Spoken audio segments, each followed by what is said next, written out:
Hello, Knights fans, and we're on air for Game 2 of the Corvallis Knights and the Ridgefield Raptors. It's getting heated as we go down to the postseason stretch. Only 2 games left, and now you might be wondering, where is the legendary Mike Parker? I hear this unfamiliar voice. I am Andrew Henderson filling in for Mike Parker. Mike Parker is out with a family emergency for tonight's game and also Sunday's matinee. But as we know, Mike Parker will be back for the WCL playoffs. We're excited about that. For first pitch, it's going to be 79 degrees with some overcast skies. Very interesting weather pattern that we're having here. I walked out of my house today at about 11 a.m. and I couldn't tell if it was about to be dark or if it was the morning. It's interesting.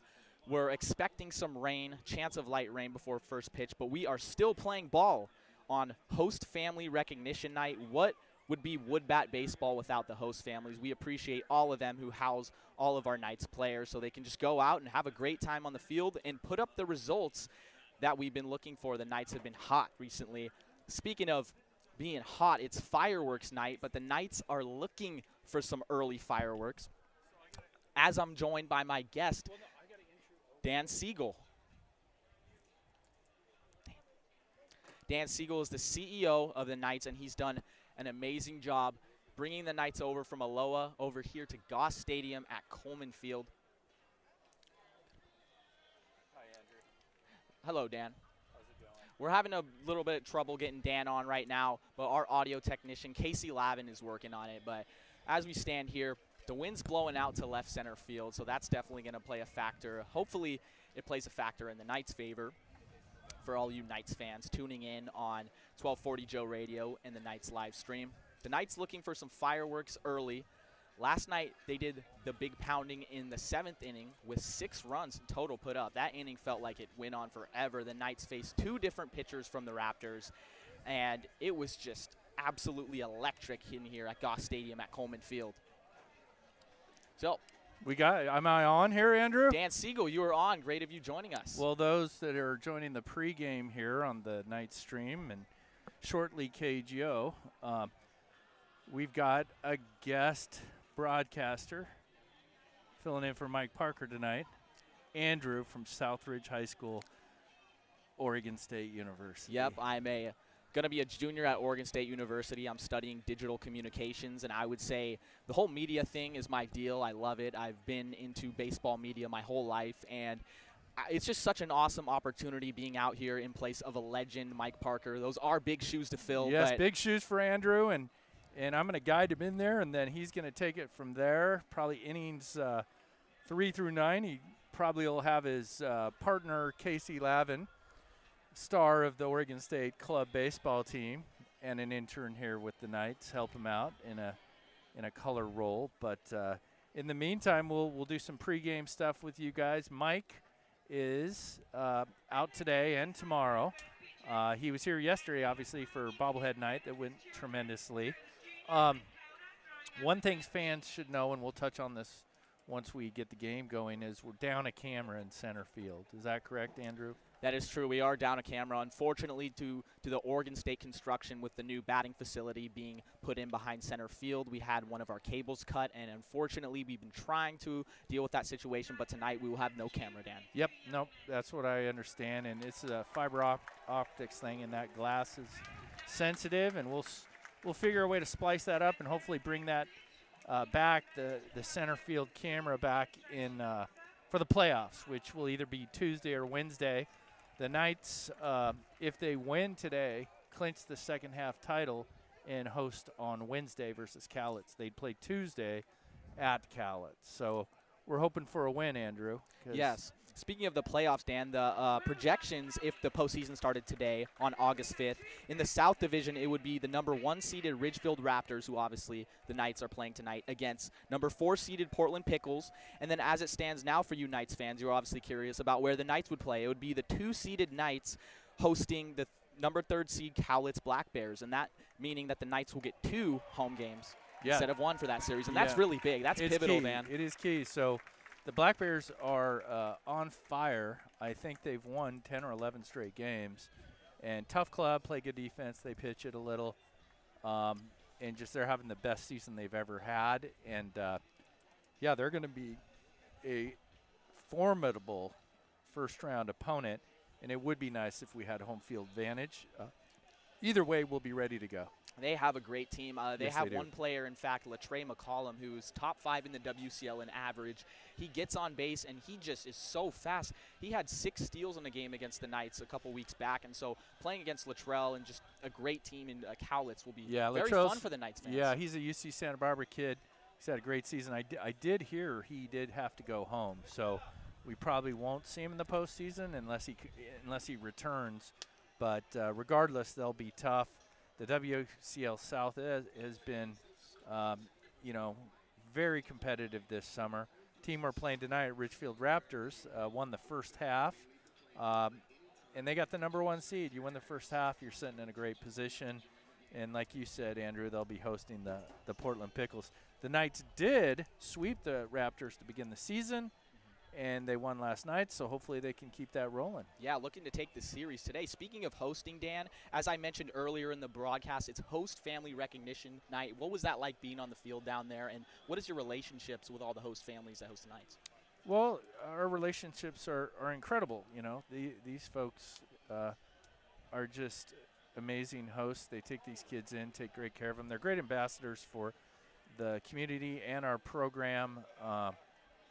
So we love them to death, and it was fun to recognize them today. But I just think it says a lot about the number of host families we have, and we have a waiting list. So we're fortunate here, very fortunate. Yeah, the Knights are just such a great franchise, such a great program that there is a waiting list for host families. That just says a lot about the organization. So we're gonna take you guys to break. After this 2-minute break, I interviewed Kaden Siegel before the game, last night's winning pitcher, going 6 innings with 5 strikeouts and 1 run. We'll see you in 2 minutes here on the Knights live stream in 1240 Joe Radio.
Hello, Knights fans. I'm Andrew Henderson presenting the nightly pregame interview. I'm with last night's winning pitcher, Kaden Siegel, who went 6 innings, 5 strikeouts, and 1 run. Kaden, it felt like it was just yesterday where I interviewed you. It literally was, excuse my humor, but how do you recover? What's your recovery process like the day after a great start like last night? You know what? It's pretty well known throughout the league what Yoon does to their players, but basically, a lot of running pulls today. Get the body loose, get that lactic acid out, and just get ready for the next day. How fast did it take for you to get acclimated to that uni conditioning? Because I know a lot of players, it's a lot to go through, all that running. Are you acclimated to it right now, actually? You never really get used to it, but you just have to, I like to say you're never physically prepared to do it, but you just got to get mentally prepared. And I think I was pretty mentally prepared coming in just off the last year. So, yeah. Have you or any of your teammates that you know have thrown up during uni training? Yeah. Sean Weiss throws up a lot, and that's about it. Sean Weiss. Well, we saw you on the field last night. You were taking some pictures with some of your college teammates, Portland Pilots. What is it like reconnecting with some of your teammates in the fall, during the summer, during the WCL season? It's fun. It's really competitive. You know those guys throughout the whole year, so getting that opportunity to play against those guys in a different setting is pretty exciting, and it makes you want to play up to a different level. So we know that your dad has a big role in this organization. He really built it up into what it is now. What are some of your earliest memories with the Knights? I bet you went to games as a kid all the time. You know what?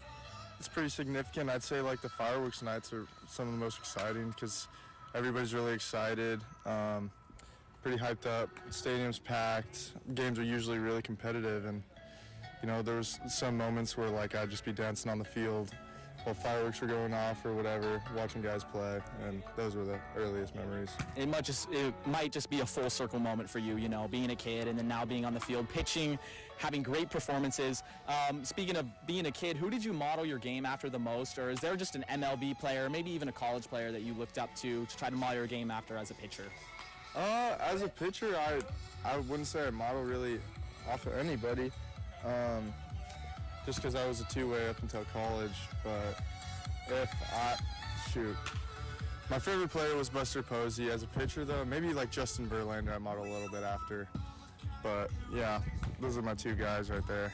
Yeah, Justin Verlander just got traded back to the Astros. That should be really interesting on what the run that they could do. What part of your game has improved most this summer that you could talk about?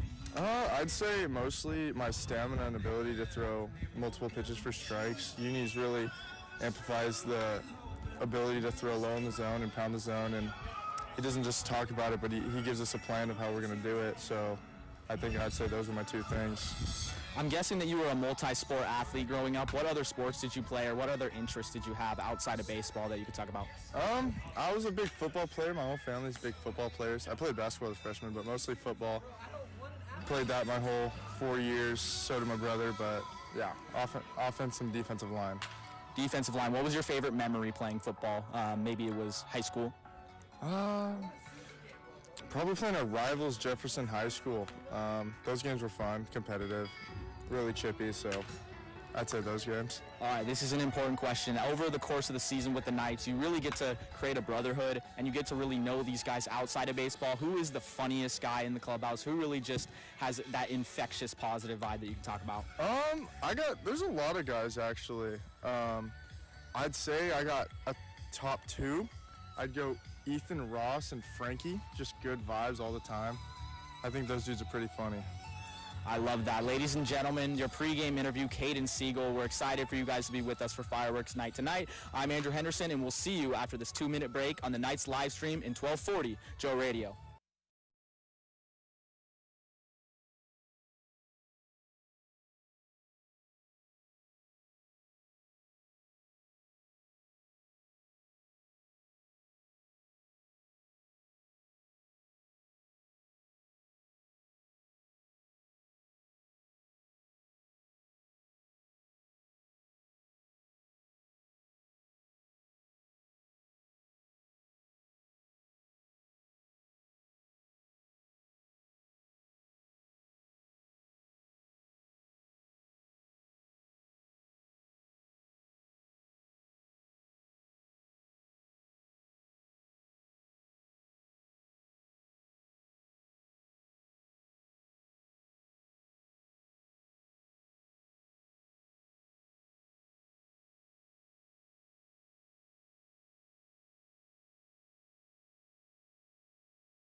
Welcome to OSU's Goss Stadium here on the Knights live stream and on KGO 1240.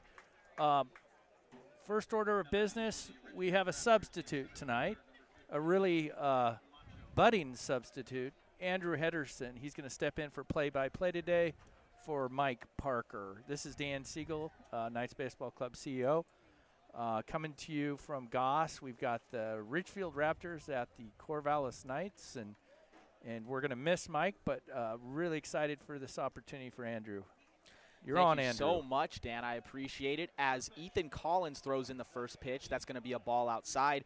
Ethan Collins on the season, 21 2/3 inning pitch with a formidable 3.73 ERA. He is facing Jovan Camacho, the center fielder for the Raptors. And another pitch upstairs for a strike. Yeah, good 1-1. fastball. Great fastball. Great opportunity for Ethan here. A start here, key start. The Knights are looking for a win to clinch the second half title. The wind. And the pitch that is outside. 2-1 the count. Andrew, tell the crowd a little bit, or the viewers, a little bit about yourself here after this next pitch. Of course. And that one is roped to left. And it is caught. Caught by Ethan Hott playing left field tonight, number 3. Well, I'll start it out. Andrew's a intern here with the Knights and works works with OSU Media Services and has done an outstanding job behind the scenes and getting a great opportunity here to call play-by-play. Yeah, the Knights internship is definitely a great opportunity, and just being able to be at, a hotbed for baseball here at Goss Stadium, it really is amazing. And that is strike 1 to Henry Mensch. Henry Mensch playing left field for the Raptors. Ethan Collins gets the quick lead in the count, 0-1. Down the third baseline, foul. But Tyler Quinn comes Andrew, over to what make the year play. are you at Oregon State? I'm a junior at Oregon Yeah. State. And you come from the Beaverton area, correct? Beaverton area, yep. From Southridge High School. Nice. The best high school in Beaverton, Maybe argued, maybe disputed, but I believe it myself. The count is 0-2.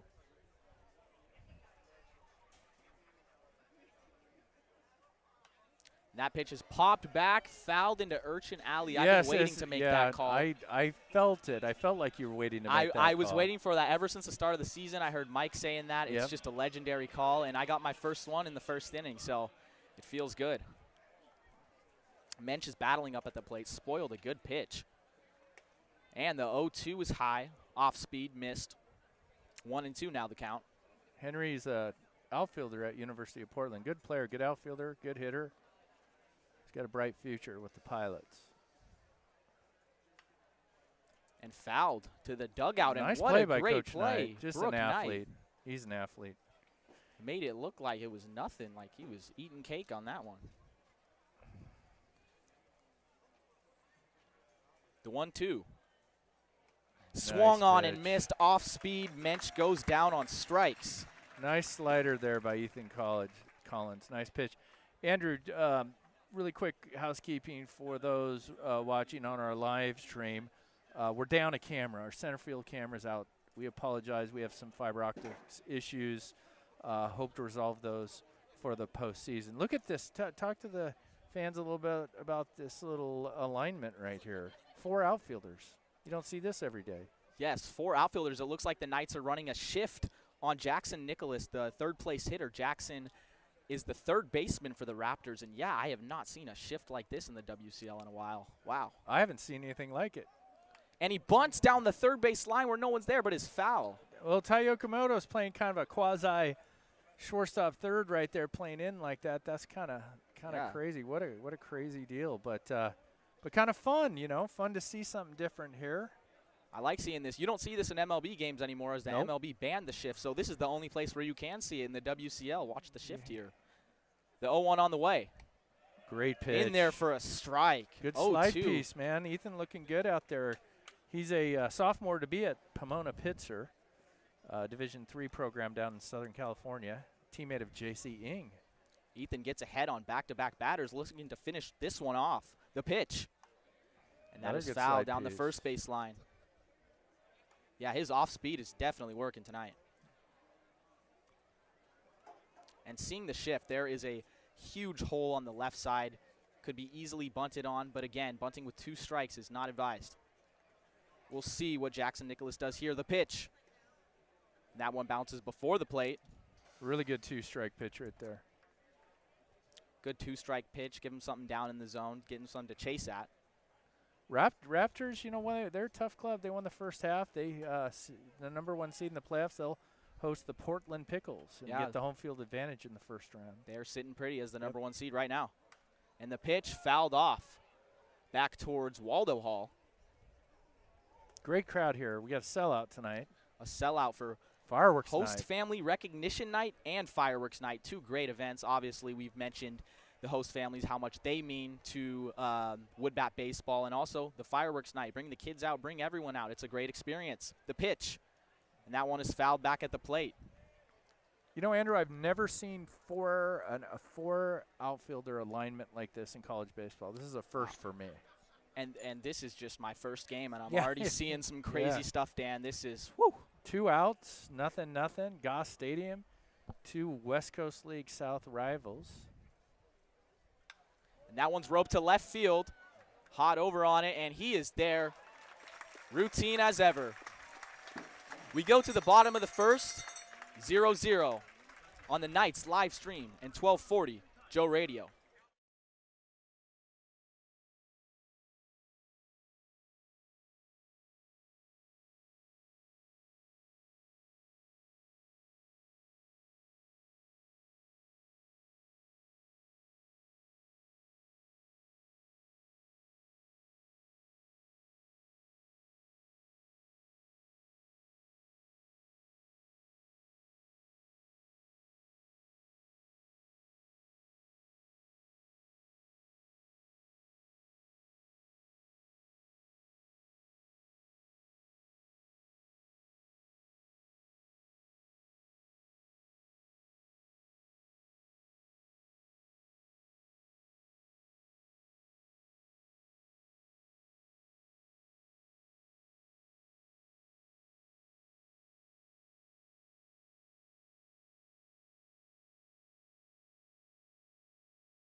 Welcome back to the beautiful Goss Stadium at Coleman Field. On the mound for the Raptors is Brock Gillis. Brock is their ace. 0.69 ERA on the season, and he looks to give the Raptors evening up the series. Leading off for the Knights, we'll go over the order real quick. DHing is J.C. Ng. Hitting second and playing third base is the sure-handed Tyler Quinn. Hitting third and playing right field, Sam Stem, who's been hot recently. And cleaning up is Ethan Hedges over there at first base. Hitting fifth is the catcher, part of the battery, Anson Arrows, the Oregon Duck. We'll touch about the Pac-12 later. Hitting sixth is Tate Chamau playing second base. Seventh is Ethan Hott in left field. Eighth is Phoenix Call in center field. And hitting ninth is Tai Yukamoto playing shortstop. That is your Knights lineup as J.C. Ng steps in here against Brock Gillis. The pitch is way up and out. Ball one, 1-0 the count. Brock's a rising junior arm at University of Portland. Great kid. I got some intelligence for you, Andrew. I think we're only going to see him 2 innings. Okay, we got a little intel here. Yep. And that one misses again. Ball 2. Brock had a good year for the Pilots. Was one of the starters. Finished the season in the bullpen. Again, he's got a bright future. Good kid. And the pitch misses again, 3-0. Quickly, J.C. Ng jumps out to a huge lead in the count. We're going to touch on something we were talking about last inning, the shift for the Knights. They were shifting against Jackson Nicholas, and Jackson Nicholas bunted down the left side. That was the first time he hit a ball down the left side all year. Wow. Did you get that info from our data analytics team? Our data and analytics crew, Kai Nushida, Connor Heath, and Caleb Mitchell. They do an awesome job, and they're so supportive. Those of guys everything. are dudes, man, real dudes. And that one misses. A leadoff walk for the Knights. J.C. Ing runs down to first base. So, Andrew, Brock pitched with the Moorhead City Marlins in the Coastal Plain League this year with Kaden Siegel. They were roommates, went across country. Glad to see both of them back. But they were teammates in the spring, teammates in the summer, now opponents tonight. Now opponents. It's always great to see old teammates stepping on the field, that competitive energy against each other as Tyler Quinn steps in. The 0-0 pitch is high and in, ball one. Andrew, I'd like to do a quick shout out to one of our fans tonight. We had a fan that took a line drive off the arm. Cynthia, hope you're doing great. I hear you might be watching the live stream or listening in, but really appreciate the text and glad you're feeling better. And yeah, we got to get you we got to get you a ball for that, a baseball. Prayers up to Cynthia and her family as the count 1-1. Gillis from the stretch. The pitch. That's right in there for strike two. 1-2 the count. Yeah, the exit velocities are such. You really got to be heads up. You never know when you're getting a line drive. And Cynthia was a warrior. Just happened to be in the wrong spot at the wrong time. Ing with a big lead on first base. And he has rung up a ball on the outside corner. Strike three. That's out one in the inning for the Knights. Tyler Quinn didn't think so. Sam Stem steps up, the right fielder. Good to see the Knights in our specialty jerseys tonight, our Courage jerseys. These are in honor of the late Jennifer Beaumont, who passed away in June, our former GM. She actually helped Derek design these. These jerseys look amazing, and they're for a bigger cause. JC goes to second, and he is out, caught stealing. Boy. What a throw by Cole Sheehan behind the plate to get JC for the second out of the inning. JC looked like he had a decent jump, but that throw was on the money, on time. There's a bang-bang play over there at second. Bang-bang play. 0-1 the count. Pitch out. Just like that, no runners on base for the Knights. Sam Stem looking for a two-out spark here. The Knights in their strikeout cancer uniforms, amazing uniforms to look at, and even for a bigger cause, that one is popped up towards the left side. And it will be caught just before the seats. What a play by Jackson Nicholas. And that'll do it for the Knights here in the first, 0-0 on the Knights live stream in 1240 Joe Radio.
Welcome back to the beautiful Goss Stadium at Coleman Field as Nick Siemens, the right fielder, leads off for the Raptors. Nick Siemens on the year, 169 average, 2 bombs and 6 runs batted in. For the Raptors tonight, they are wearing the maroon tops alongside the gray pants. And we're here in the top of the second, scoreless game. Substituting for Mike Parker, we got Andrew Henderson on play-by-play. Dan Siegel helping out Andrew here. And that is ripped to Tyler Quinn at third base. Quinn, the throw over to first. Tyler makes it look so easy. Man, one out here in the top of the second. Good fielding third baseman, one of the best. Tyler Quinn, TQ. Yeah, look at this crowd. This is incredible. Yeah, crowd on their feet for that one. Cole Sheehan, the catcher who made a great throw to throw out J.C. Ing at second base, steps up to the plate. Lefty with an open stance. The pitch from Ethan Collins on the way. And that's a strike on the inside corner. Great placement. Again, Ethan Collins getting ahead of the count. He's executing out there. Yeah, I love to see it. First pitch strike, big deal. He sets the 0-1 pitch. And that is grounded to second base. A jump throw, and he makes the play. Wow, what a play. Tate Shamau flashing the leather over there. Two great plays. He ranged to his right with his backhand and made the Derek Jeter jump throw over to first, and just in time. 2 outs here. A quick 2 outs. Look at that sun field and left right now. Ethan Hott dealing with a direct sunlight. That's tough out Ethan there. Hott shielding his eyes. It's always a tough time of night to play for the left fielder. They get that direct sun. But so far this season, there hasn't been too many errors caused by that. The Knights defense has been able to handle it. As Nick Holmes steps up to the plate, the first baseman, the right-hander. And that one is grounded to first base. Nice Makes play the play. Ethan Hedges scoops it over there. And that was a very fast top of the second inning. We'll go to the bottom of the second. We'll be back after 90 seconds here on the Knights live stream in 1240 Joe Radio.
Welcome back to Goss Stadium. We're all knotted at zeros here in the bottom of the second inning. Walking out of the on-deck circle into the plate is Ethan Hedges, who had a great play over at first base. It was just a great overall defensive inning for the Knights. It was. It really was. I mean, that's the strength of this team, Andrew. They've, people have asked me, what's special about this team? And I said, well, it's the kind of team that plays tennis well. No unforced errors. We return balls. Kind of a tennis analogy, but we just play good defense, man, and timely hitting, and we pitch pretty well, and it's a good formula. Hedges takes strike one on the outside corner. The pitch from Gillis, that's upstairs and in. Yeah, I come here early every day and watch the Knights take batting practice and do the fundamental drills. The defense is so clean in the way they do it. They take so many ground balls. They're out there early doing their thing, and they're no wonder why this defense is amazing. Yeah, they can really defend. And off speed in there for a strike. And the Knights lead the West Coast League in fielding percentage, and it's been the key to this season's success. The numbers don't lie, Dan. That ball is outside and it is dropped by the catcher. Any chance of that being a called strike was taken off when he dropped that one. Cole Sheehan, again, made the nice throw to throw J.C. Ing out at second base in the first inning, but dropping that ball. 2-2 the count. Brock Gillis on the way. Swung on and missed. Hedges chases outside the zone, and that is strikeout number 2 on the night for Brock Gillis. Brock's got good stuff, man. That's good slide piece right there. And that was great outside the zone pitch. Now stepping up to the plate, the catcher, Anson Arrows. Anson has made a huge impact on this team. He showed up a few weeks late into the WCL season, but as soon as he walked on, he's made an impact behind the plate, a great presence for the pitchers, being a great catcher, and hitting as well. He's a switch hitter. He's coming from the left side tonight. The pitch on the way. Anson foul tips that one into the glove. The count is 0-1. Anson is wearing his University of Oregon cleats. Obviously, he knows about the big news, the Oregon Ducks leaving the Pac-12 and joining the Big Ten for the 2024 school year and sports season. So we will see Anson playing some Big Ten baseball here in a few years, which is obviously exciting for him. The 0-1 pitch, and as swung on and missed, 0-2 quickly. Yeah, Gillis looks good. Anson's hitting .247 on the summer with 5 doubles, a triple, and a home run, and 17 RBIs for the Corvallis Knights, for the first-place Corvallis Knights. And swung on down in 3 pitches. Wow, Gillis' stuff is sizzling right now. Now Tate Shamau, the second baseman, steps up to the plate. Tate must be feeling good after his absolute web gem in the top of the second inning, ranging to his right, making the Derek Jeter jump throw to first. That's obviously got to boost the confidence. Now he steps up to the plate with 2 outs, looking to get a little rally started here for the Knights in the bottom of the second inning. That was a nice play. Hey, Andrew, what do you think about Tate's walk-up song? Oh, the song by Kodak Black. I don't really enjoy the intro of the song. Once the beat drops, I think it's a lot better, but you only hear the intro, so it may sound kind of silly to an older guy like you, Dan. And that ball is fouled off into the seats in right field near the Omaha room, just below at Max Snack Shack. Now the count is quickly 0-2. Again, working ahead. Both pitchers. Gillis doing a great job of getting ahead of these Knights hitters and working fast. The pitch on the way, and that one is grounded to third. And it's in time. Great play by the third baseman. Great play by Jackson Nicholas, his second great play of the night. We still remain scoreless going into the top of the third inning. Ladies and gentlemen, we'll be right back in 90 seconds. It's been a pleasure, Andrew. Dan, we will see you. We'll catch you later in the game. We will catch you. 90-second break here on the Knights live stream in 1240 Joe Radio.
Welcome back to a scoreless game. Knights and Raptors in the top of the third. The pitch from Ethan Collins is outside. That's going to be ball 1. To Nick Salmon, not Trout, Salmon, a different type of fish, not Mike Trout, Nick Salmon, the DH tonight. And the 1-0 pitch from Collins to Salmon is outside again, ball 2. And we have our first guest of the broadcast, Casey Lavin. He's an intern for the Knights. He's played some amazing high school baseball and is a part of the Oregon State Baseball Club team. He's going to be our color guy. Casey, say hello. Hello, everyone. My name's Casey, as stated by Andrew. It's great to be on here. Very excited for this opportunity. And it's a great day for baseball. Earlier we thought, hey, maybe be humid, maybe start raining. But no, weather always clears up on a beautiful summer night, fireworks night, like what Andrew stated earlier. And he kicks and delivers. And that is a strike. Really, I was surprised to see Ethan Collins on the mound tonight because originally it was Ethan Ross scheduled. But, hey, this team's been resilient. They always back each other up, and no matter what happens, another one's ready to go. And It's a that's next what we're man seeing up right mentality. now. That's what And- the Knights preach. They preach be sticky, get sticky with your teammates. You got to have that trust and next man up, which is exactly what's happening as Ethan Collins battles back in the count. It's now 3-2. The payoff pitch as Ethan comes set. That is swung on and Foul ball. fouled to the left side, back towards Waldo Hall. That's not Urchin Alley, though. Let Not me tell Urchin you Alley. that. We would love that. If every foul ball could come to Urchin Alley, I think Knights fans would be happy. I think we'd be happy, and definitely Mike Parker would be listening from wherever he is. Happy for us. As Collins kicks and delivers. Ball And just just missed up. high. Just high. Just high. How far do you think that missed, Casey? That was a close That was one. probably a couple inches, but it's kind of hard when you mess up with off speed, especially in this type of count. It's still a great take, but just missed up. I feel like if he got that a bit down, he's walking back to the dugout. The athletic shortstop, Julian Nunez, comes up to the plate to hit with a runner on, leadoff runner on for the Raptors. Something they've yet to do tonight. A decent-sized lead for Salmon over there at first base. The pitch from Holmes. He's going. Runner goes. Ball hit down the left field line, and it's just foul. Just foul. It's a game of inches, right, Casey? Oh, I think my. right there they scheduled up a hit and run. It was almost executed really well. I think if that went fair, this could have been a different ball game. It would be 1-0 Raptors right now. So if you're Collins, you got to learn from that and execute this next pitch. Definitely. Jack Salmon, the speed on that, you could tell as he came off the bag with that huge jump, he would have scored. It would have been 1-0. An athletic team the Raptors are, as Nunez steps back in for the 0-1 pitch. Collins comes set. Salmon takes the lead. And the pitch. A great off-speed. That is kind a of great buckles pitch. the That's knees exactly of what we wanted, Nunez. especially with that hit and run right before. You can't throw anything up. The hitter's going to be aggressive, and Collins did a great job offsetting his timing with throwing off speed right there on the corner. 0-2 the count to Julian Nunez. The pitch. And that is way out. In the dirt. Going to second is Salmon. The throw is late. That's still a great throw by Arrows. I actually thought he'd clearly be safe there, but he actually made it close. So, again, Oregon has a future with their catcher right here, Anson Arrows. That one bounced in the dirt before the play. Anson did his best blocking it, staying in front. That typically for most other catchers would have gone to the backstop. Anson did a great job keeping it in front of him and making the play close at second, but now the Raptors have a runner on second with no outs. The 1-2 pitch. And that is fouled out to the right side in front of the Omaha room. A lucky fan makes the catch off the wall, off the ricochet. If I'm Collins here, I'm going to throw the same pitch, just throw it a bit more out right there. Obviously, he's swing happy right now, so you can throw anything away. Let's see if he does that here. An important pitch here for Collins. Looking to put Nunez away. And that one is hit up the middle, and that's going to get through for a base hit. Salmon rounds third, and he stays at third. Great throw. Nunez on his way to second, and he makes it. Wow, as the throw went into center field, it was not cut off, and that allowed Nunez to get from first to second. Very heads-up base running there, and now it's second and third with no outs for the Raptors here in the top of the third inning. Great base run. First off, that was a great throw by Phoenix Call. He was able to hold a runner at third, and now we'll see if he can get out of this. Yeah, Phoenix Call is not playing his normal position. He's a shortstop, so we know he has that arm, and he's done a great transition. He showed it right field there. He shows it. He definitely He's showed a it shortstop right there. at heart. Runners on second and third to Drew Towson, the ninth hole hitter. And the pitch is upstairs. He has to duck for that one. 1-0 right here to Drew Towson, the second baseman. And when I was looking at Collins' stats earlier, he has 17 walks and 19 strikeouts so far on the season. So walks is a little bit of the issue, and as we're noticing right now, his misses have not been close, and which means the umpire's going to give him a hard time and giving him strikes. So right now, if you're a catcher, you just have to set up middle and see if he executes here. The 1-0 misses, and now it's 2-0. Again, as Casey said, losing a bit of his control right now, looking to regain it back. The pitch is grounded towards Tyler Quinn at third base. He fumbles the ball, and everyone is safe. A run will score. Jack Salmon. Oh, it looks like interference on the runner. Interference on Nunez running to third. He did get in the eye line of Tyler Quinn while Tyler Quinn was trying to field the ball, and there's going to be a talk about this one. Head coach Chris Cotta at third base is asking the umpire for clarification there. As it stands now, the Raptors will get that one run. Oh, there's a big talk about this one. So he looks like he's calling Nunez out at third, which would be the first out of the inning, and he is for runner's interference.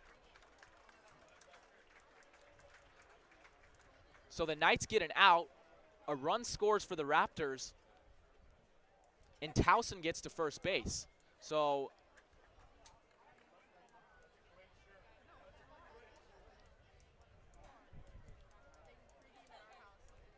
I guess the Raptors don't get the run then.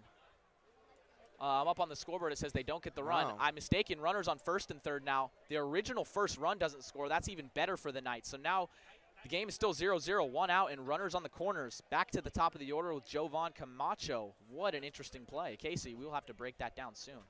Yeah, we need to hear a word about what happened there. What was the call? If anyone in the press box is aware, I know Thomas Rudolph is in there.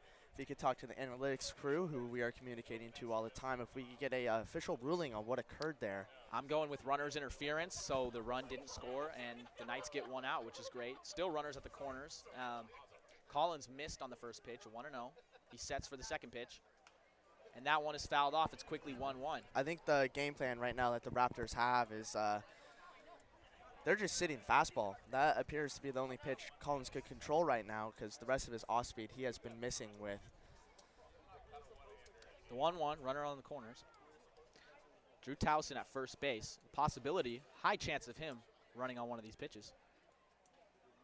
And the throw back to first, not in time. Now what you want right here, He was see thinking if, the same thing see that if I Collins was. could throw anything low here. Maybe execute one of his off-speed pitches and get a double play ball, get him out of this inning. This is huge. It could be a good momentum changer for the Knights. The 1-1, Collins to Camacho. Here's a runner. Pitch, runner goes. And Anson doesn't throw It to appeared, second. Peter right there. They had a pitch out called. It was a pitch out. Anson did not decide to throw. He did the fake throw, trying to get the runner on third base to come off a little bit. That did not work. So now it's 2-1 with two runners in scoring position for the Raptors, looking to capitalize early. Collins comes set. The pitch. That one is high and outside. 3-1. Right now, if you're Collins, you got to take a deep breath, and that's exactly what he's doing. I mean, you can possibly pitch around him here and set up a double play ball, but with right now, it's with Collins missing a lot. It's hard to cause that. And the pitch is grounded to shortstop. Yukamoto throws over to first and makes the play. However, that will be the official first run for the Raptors. 2 outs and a runner at third. Jovan Camacho, the leading RBI hitter for the Raptors, gets the first RBI of the game. Now batting is Henry Mensch. So Collins looking to limit the damage. A good ground ball getting the out, which helps. But the Raptors also come away happy that they draw first blood and get the first run of the game. The pitch to Mensch. Upstairs, ball 1. Casey, as you said, it did look like he stepped off the rubber, got a good deep breath, and it allowed him to make that crucial pitch to get the ground ball. The 1-0 on the way. That one is inside. Very close to Mensch. We've seen this with the past few hitters, Andrew. He's fallen behind the count, and that leaves him vulnerable. And it's easy for the Raptors. They just sit fastball and hopefully just misses right down the middle. And we've been seeing that right now. So let's see if Collins can really settle in here. The 2-0 is as he high. misses high. So, yep, I like this. Give him a quick breather. Casey, do you have him swinging here? Do you have him a green light, or what do No. you have as If the coach I'm- on this 3-0 count? If I'm the Raptors coach right now, I am calling a take here, especially with how he's been missing. I wouldn't chase or help him out at all. I totally agree, Casey. Let's see what happens here on the 3-0 pitch. Runner on third and 2 outs. And that one misses again. Ball four. Ball Yep. four. Runners at the corners with 2 As outs. we see No damage 2 guys done. running out to the bullpen, we will let you guys know who that is. Now the third baseman, Jackson Nicholas, steps up to the plate, the left-hander with the open stance. It appears Anson it is gives his Nathan signs. Marshall who is running out to the bullpen right now. And that will cause a visit to the mound for the Knights. I mean, right now, the game plan what the Knights are doing is giving Nathan Marshall time to warm up, but also giving Collins a breather because right now with a tight division race and seeding in this game, they need all the pitching they could get. These are must-win games, so right now you need Collins to really buckle in and get out of this inning, but also give Nathan Marshall time to warm up in case of a scenario where Ethan Collins gets himself into more trouble. It really does matter this late in the season. As we mentioned, the Corvallis Knights need one more win to officially clinch the second seed in the playoffs. They have their overall playoff seed clinched, but if they do lose the next 2 games and Cowlitz wins, they could drop down to 3, meaning they won't host. So we know how big of a game this is going down the stretch of the season, and a lot more big games will hopefully be played here at Goss Stadium for the Knights' search for 7 titles in a row for the WCL. And that'll conclude the meeting. Hopefully Collins caught his breath and is ready to get ahead of these hitters. And he faces a tough one with Jackson Nicholas. And just as we speak, Sam Sturz also heading out to the bullpen. So we're going to have 2-man trouble out there getting loose in case Collins gets himself into more trouble. But obviously here, we need him to get out of this. And Collins settles in. The pitch to Nicholas. It's fouled back. There we go, a first pitch strike.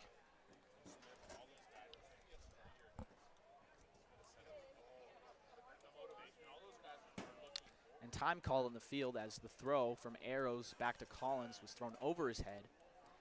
It'll take a quick little pause, but we get right back to it. Interesting to see what the Raptors will do with the runners on the corners here. If they got a guy going, maybe put a runner in motion. And the 0-1 on the way. Great pitch off speed on the outside corner. And that's what he's been needing. Absolutely amazing placement. Casey, you're a pitcher yourself. How beautiful is it to see that? That was a great pitch, especially how he hasn't been able to execute it earlier. And great job by Anson Arrows to keep calling it and keep trying to build trust into Ethan Collins. And right there is well executed, and he needed it. Thrown back to first. He's not in time. Checking in on the runner there. And Anson is just a wall behind the plate. He has a great arm, and he does a really good job framing those outside pitches, yes, which we definitely. just saw. That really means a lot And to the pitchers. And that's why the Knights pitching staff has been super successful recently in the second half of the season. Bo Kearns, phenomenal pitching coach, but also the veteranship shown by Anson Arrows behind home plate. Yes, Casey, we've been here every single day, and we can tell a difference when Anson came on later in the season. He Yes, was about definitely. 2 weeks late, and we can just tell the pitching staff was able to settle in a lot more with Anson behind the plate. The count is 1-2 now. And the whole team rallies around him, too. When we're here and watching practice before the games, everyone rallies around Anson Arrows, and it's just a great team leader and a guy everyone wants to be around. And that's what you want here. And that's the type of veteranship that Oregon will be getting. And that one, the 1-2 pitch is fouled off to the left side in front of one of the snack shacks. You walk over to the snack shack, get yourself some ice cream, and get yourself a souvenir. That's a summer night right there. That is a summer night. And then after the game, watch some fireworks, Casey. Oh, yeah. 1-2 pitch on the way. And that one is fouled back yet again. Anson's there, and Anson makes the play for the third out of the inning. The damage is limited. The man of the hour, Anson. We just keep talking about him. We head to the bottom of the third. Ridgefield does get one run. The Knights in a 1-0 deficit here on 1240 Joe Radio and the Knights live stream.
Back at Goss Stadium, leading off in the bottom of the third is left fielder Ethan Hott. Ethan Hott has been swinging a hot bat most of this season, and he has an amazing walk-up song, Flashing Lights by Kanye West. I'm pretty sure everyone in the stadium enjoys it when he walks up to the plate. We just love it. And the pitch from Gillis on the way. That's a strike right in there. Ethan taking first pitch. As seen, the umpires has had a pretty open zone. He's been lenient with Ethan Collins, and I think the Knights are going to be sticking with Ethan Collins for now. As I looked out into the left field bullpen, and they are sat down, both Sam Sturr and Nathan Marshall. Yeah, Collins did a great job getting out of that jam under pressure, under control. 1-1 pitch. Bo Kearns must have came out there and told him something, because now he's going to be working. You know, I might need some of that. If I'm ever having a bad day or something's going wrong, I need Bo Kearns to give me some advice. Make a call to the bullpen. Yeah, I need him to talk to me about that if it works that well. Strike taken, 1-2 pitch. Strike three called. And Hott walks back to the dugout. What do you think about that? Where do you think that was, Casey?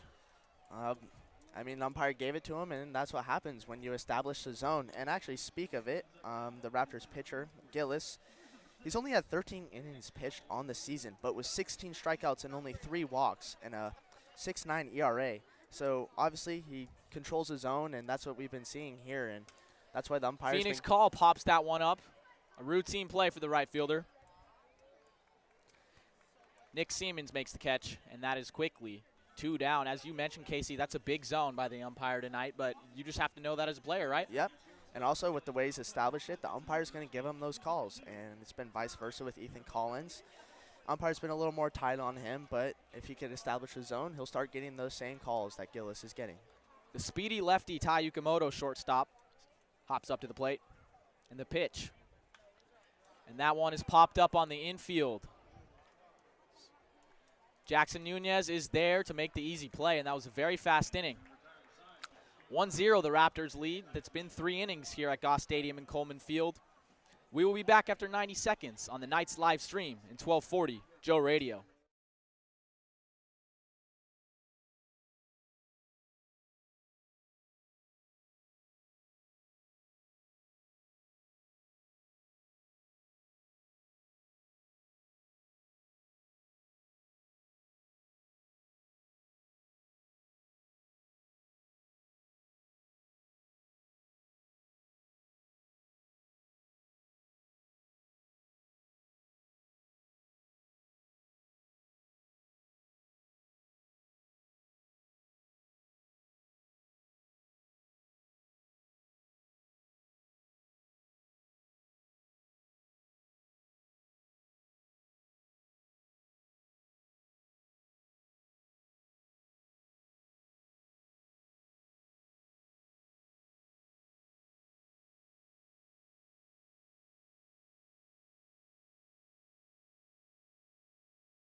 Welcome back to Goss Stadium at Coleman Field, top of the 4th inning. And the Ridgefield Raptors lead the Corvallis Knights 1-0 with Nick Siemens, the right fielder and cleanup hitter, stepping to the plate. Ethan Collins still on the mound for the Knights. He had that great talk with Bo Kearns to get him out of the inning, catch his breath. He got out of a big jam. And the score is only 1-0. The 0-0 pitch on the way. And that one is hammered down the third base line, but foul. Ooh, watch your heads down there. Watch your lips. That almost went near Brendan.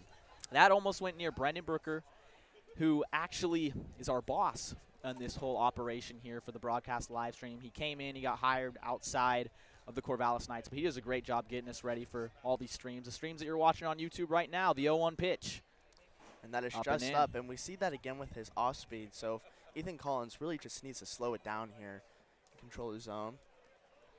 Yeah, as a hitter, when you can lock in on one pitch, makes it a lot easier. Oh, it definitely the wind, does.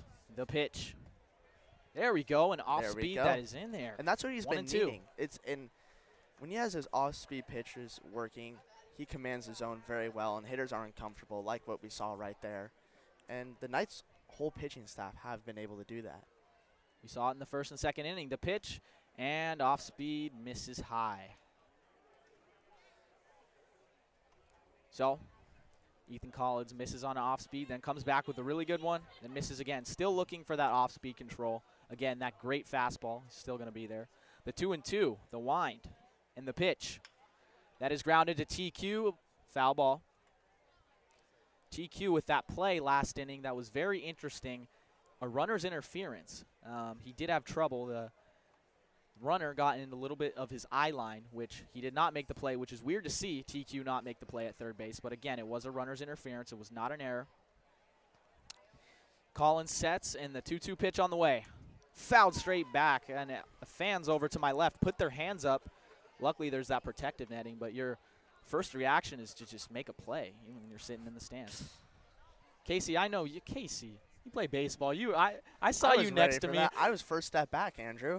First step back in the outfield. I was ready to reach over the fence right here, dude. I was going to make a play right over Urchin Alley. Never failed to make me laugh, Casey. 2-2 is popped up. This is going to go right to towards Alley. us. And just gets into Urchin Alley. Casey. And as we wait, 5 kids swarm for the ball. Oh, there's a good gesture. Gave it to a little girl.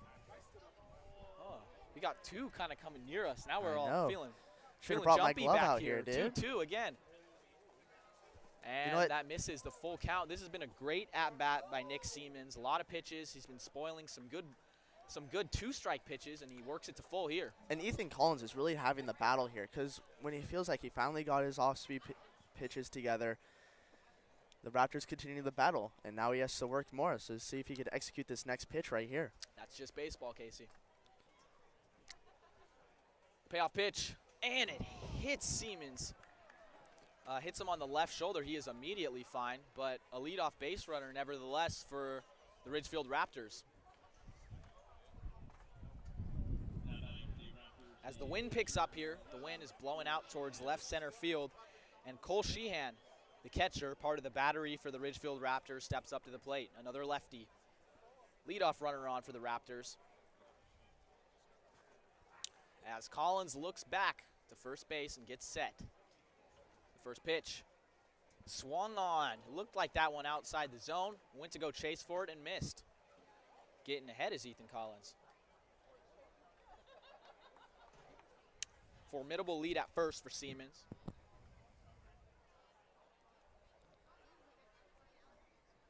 And swung on and missed. Great pitch. That's a great pitch right there. What did you see on that one, Casey? Well, with the Raptors really sitting on fastball right here, they're going to be aggressive when they see it. So why not set up outside? And we saw right there, took a heavy hack on that. Almost felt the whiff over here. Almost changed the winds to right center with the way he swung at that. Sheehan down 0-2. Oh, there's misses. a pitch out. Just barely touched the bag in time. Another pitch out called for the Knights. Anson Arrows is being aggressive tonight. And you know what? That's what we'd like to see. Anson Arrows is wired right now.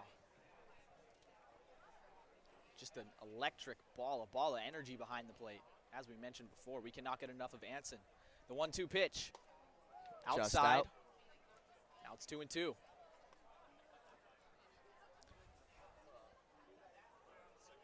Sheehan, catcher, looking to battle back here. 2-2 again. The first 2 at-bats in the top of the 4th for Ridgefield. Been very pitch heavy. They've been doing a good job at taking some pitches. And that is ball 3, another full count, just as I mentioned. And really, I think the Knights' game plan tonight, with Ethan Ross being scratched from his start, is just rallying together consecutive strong innings to get a win in this game. And so I think the Knights' game plan here is to really have Ethan Collins see if he can get through this inning and possibly the next. Payoff pitch, runner goes, and that is hit into the hole on the left side. Going to get down for a base hit. Seaman on his way to third, and he will slide in safely to there. Again, runners on the corners for the Ridgefield Raptors to start the top of the 4th inning. With the runner going on that play, it brought Tai Yukamoto over towards second base, leaving a huge hole on the left side. And Cole Sheehan luckily found that hole with just not the hardest hit ground ball, but it was able to get through.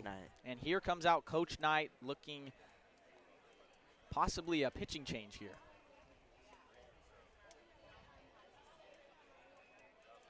Well, if this is the end of the road for Collins, he did a And great it job is, yep. stepping in tonight. He really Wasn't battled supposed to tonight. start. He battled. Only 1 run given up. He is responsible for the runners on third base and first base. But an ovation here from the crowd that's sold out on fireworks night. You got to give it up for Collins. Casey, what were you seeing from him? He really battled tonight. And listen, the strike-ball ratio just wasn't there, but the way he was able to hold him to 1 run and just battled every AB. Listen, they got to full count every time, but to only have 1 run and 2 hits up on the board in 2 innings. Tried to get through the third, couldn't. But this is where the trust of the team comes in. And it appears Nathan Marshall's in the game. So if you're Collins right now, you're going to be up on the bench cheering on your teammate to get you out of this inning and then hopefully score some runs. Nathan Marshall coming in the top of the 4th here. We will take a 2-minute pitching change break. The Ridgefield Raptors lead the Corvallis Knights 1-0. We'll be right back on the Knights live stream at 1240 Joe Radio.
Welcome back to Goss Stadium in a 1-0 game led by the Raptors.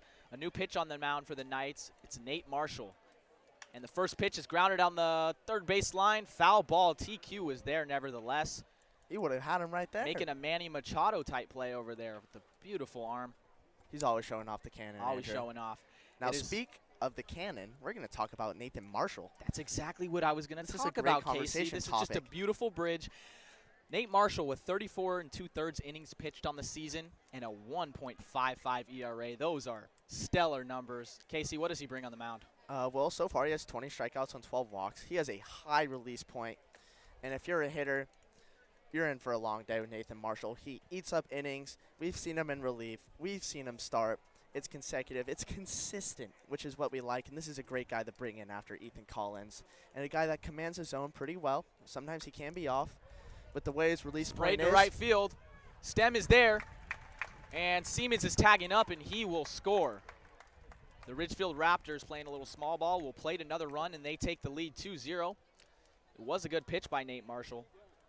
Nate Marshall, an electric right-hand arm that we've been able to just watch all summer long. Jack Salmon, the DH, steps up to the plate. Left-hander gets that lefty-righty matchup for the Raptors. Still a runner on first with one out. Looking to serve up a double play ball is Nate Marshall. I like something low here. Again, the Raptors have came out with an aggressive approach. And if you're Nate Marshall here, and we saw it with Ethan Collins too, and that's why he's able to battle really well, is you don't really have to throw it close. They're going to be chasing. They're going to be aggressive. And as we see, they are taking their hacks. They are not going to hold out back. Yep, he gets the lead in the count, 0-1. And that one misses low. obviously right there, he was trying to get a double play, and that wasn't a bad miss, especially with the way the Raptors have been taking their hacks. Exactly. There was a high chance that he was chasing at that one, the way he was swinging at the first pitch. The 1-1. Marshall comes set. The pitch on the way. That one is grounded and reaches the hole on the right side. Runners at first and second. Jack Salmon, the DH, gets on. If you're Coach Knight or Bo Kearns, you can't be mad about that. He got the ground ball. It's just one of those bleeders where you can't do anything about it. And he set up a perfect pitch and got the ground ball he needed. It just poked its way through. But let's see if he could execute the same thing, get a double play. That's the second time in the inning where the Raptors hit a ball that wasn't all hit that hard. It wasn't smoked, but somehow found a hole. And they've been rallying this inning with those small sort of dinker hits. Now they're up 2-0 with 2 runners on with 1 out. They're in good position. Julian Nunez at the plate and fouls that one back on the first pitch. Again, Casey, aggressive. And that's why the Raptors have been so successful all season, is they're aggressive. They make the defense make plays. And when you put the ball in play, you know what they say? Good things happen, Good things happen. They've been finding holes, and that's exactly what happens. You can't be mad at that if you're the Knights. 0-1 count. Nate Marshall sets, and he's on the way. That pitch is low. Great spot. Great spot. That's what he wanted right there. And Knights are trying to set up a double play here. They have shifted over to left a little bit. Second baseman, Tai Yukimoto, is shaded just by the bag.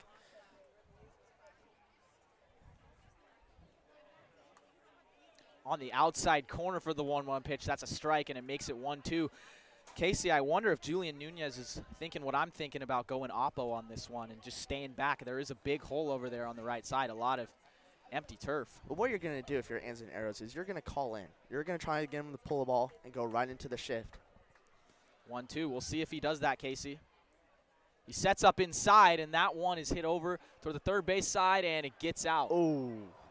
Tyler Quinn takes a little spill there, gets up immediately. He's okay. I apologize. I meant to say Tate Shamau at second. No worries, Casey. Anyways, Tyler Quinn ranging over to his right, but the ball reaches the stands. And he did go inside. Just what the doctor ordered from Casey Lavin, our color commentator. I'm Andrew Henderson. For all you listening on 1240 Joe Radio and the Knights live stream. The 1-2 pitch. The Raptors lead 2-0 with 2 runners on and 1 out in the top of the 4th. On the way, and that is fouled to the right side. Here we go. That one's in Urchin Alley, Casey. I don't think they're getting that one. They're unless, it went on the roof of Oh, Dixon Recreation. Dude, 10 kids immediately. The kids are down there. They're like fish when you throw bait in. It's like I'm looking down at Coral, and they all just poke their heads out and go right after it. Wow. To be a kid again. We're talking like we're old, Casey. Casey Lavin and I are 20 years old here. Students at Oregon State, and just 2 kids that love baseball, love talking. Phenomenal. Can never stop talking. Oh, I was that kid in the class that the teacher always told to be quiet, and so I'm glad that I can do something I love right now and step in and fill the shoes of Mike Parker. Those are big shoes to fill. They are big. It's fun. Again, we're back to baseball. A little intermission there. 1-2 count to Nunez as Nate Marshall from the stretch.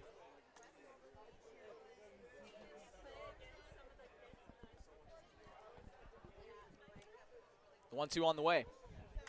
And that is ripped to left. Looks like Hot's going to be there, and he is. Not much room to move for Hot.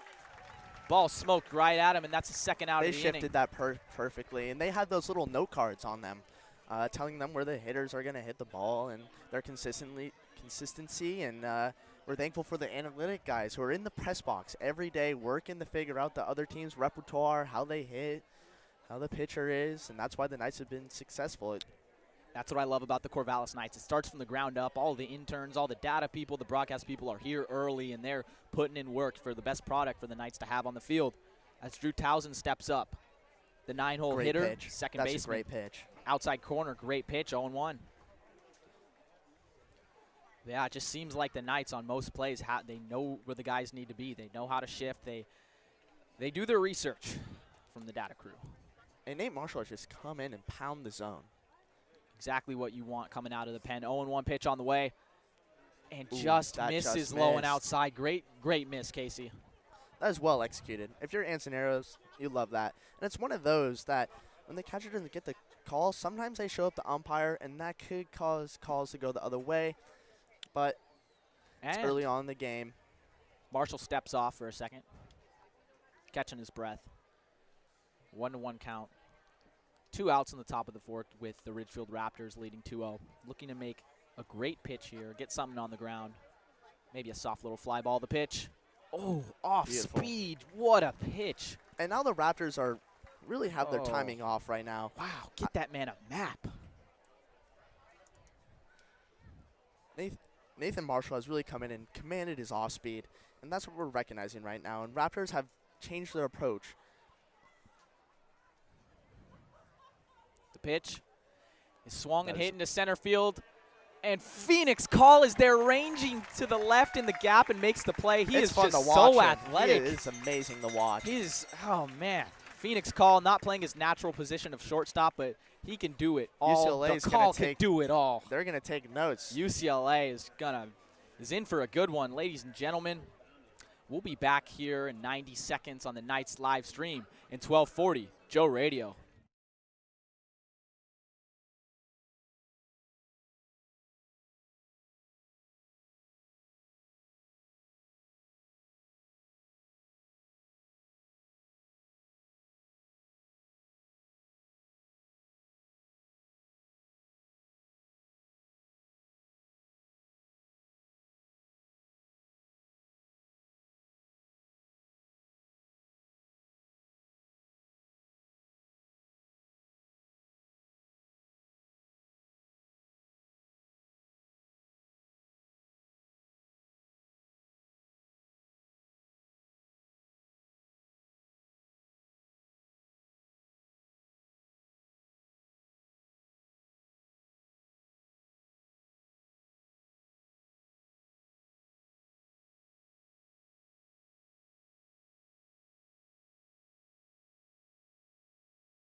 Ladies and gentlemen, welcome back to Goss Stadium. The Ridgefield Raptors lead the Corvallis Knights 2-0 as we head into the bottom of the fourth.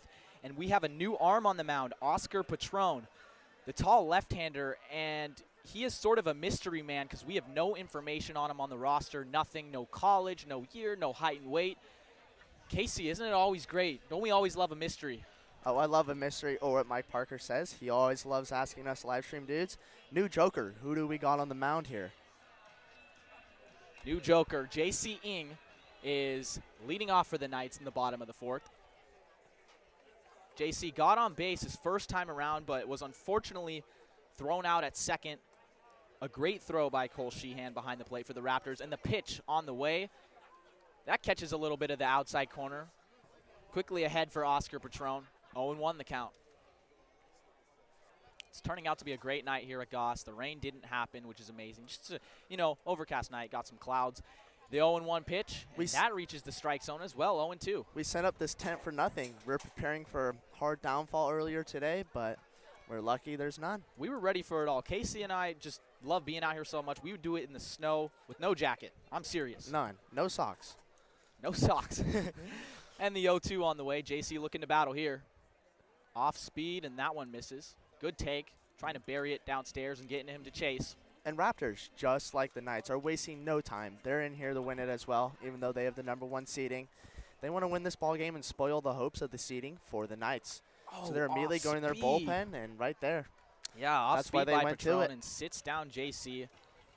Great pitch. And JC on the way back to the dugout has a word for Tyler Quinn, probably telling him what he saw as TQ steps in the box. The great third baseman. I probably mentioned it 10, 20 times tonight on how good of a defensive third baseman Tyler Quinn is, but he can really hit the ball too.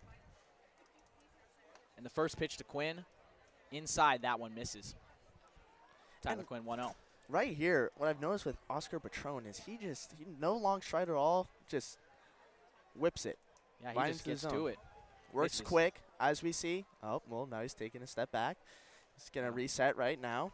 He's fall behind the count. And you know what? That's what you got to teach pitchers nowadays.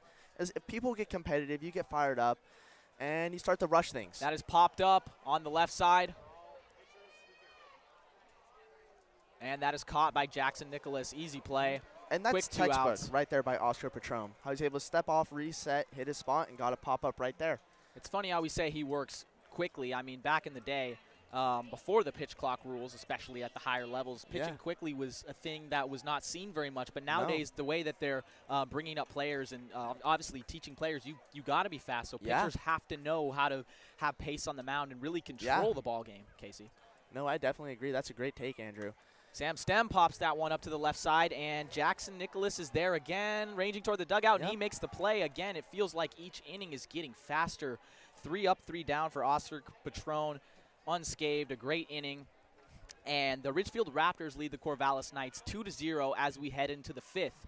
We'll be back in 90 on the Knights live stream in 1240 Joe Radio.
Welcome back to Goss Stadium. The Knights face a 2-0 deficit heading into the top of the 5th.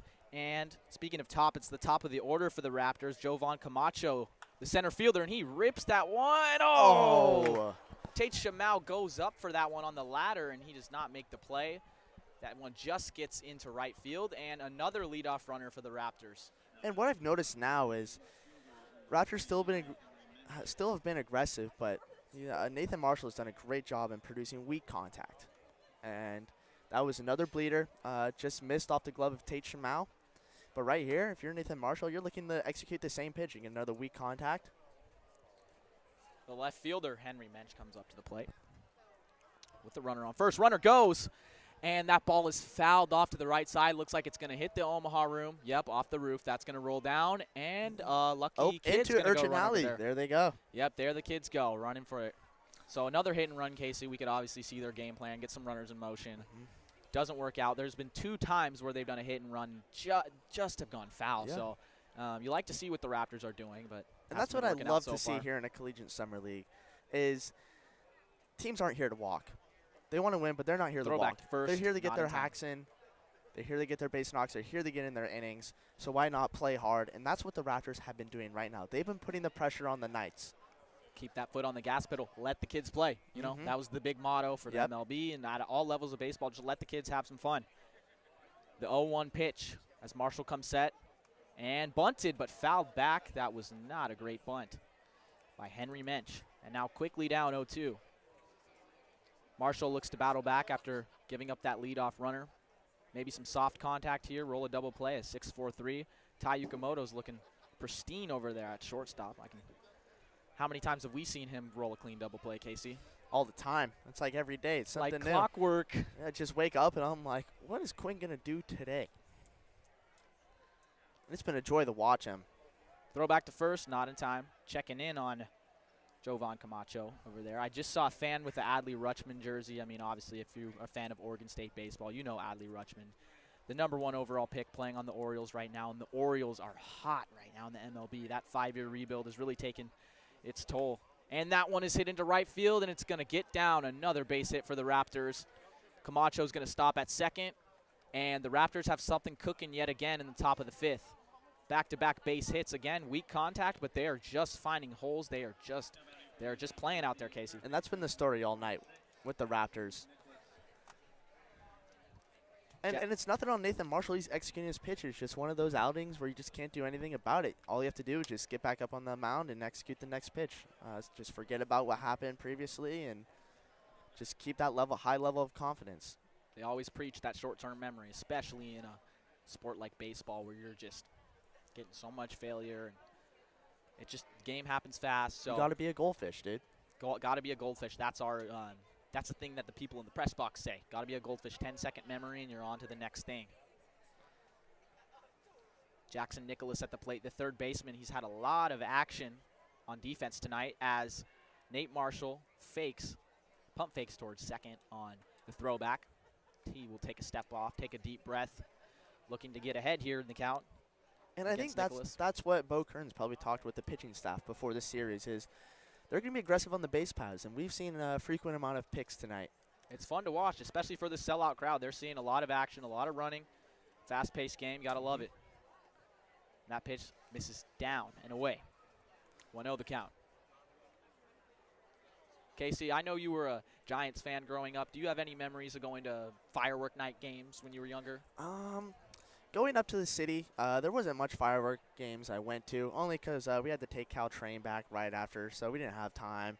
But I do remember going to a lot of single-A games, the San Jose Giants. Every Friday night, they do fireworks, and it's great for my parents. It's beer batter night, so they get excited about that. And they just brought me along, and I was just there for the baseball and fireworks. It's great when the fireworks are up in the air, and that's the only thing you're focused on. It's just so magical. And how great is baseball? It's phenomenal. It's a great sport. The 2-0 pitch misses upstairs. Now it's 3-0. Now, in case you guys haven't heard, we had a firework night earlier, July 2nd, and us interns were in charge of cleaning up the fireworks. And fellow interns with me, Thomas Rudolph, and one of our cameramen, we were in charge of helping with the mortars and stuff.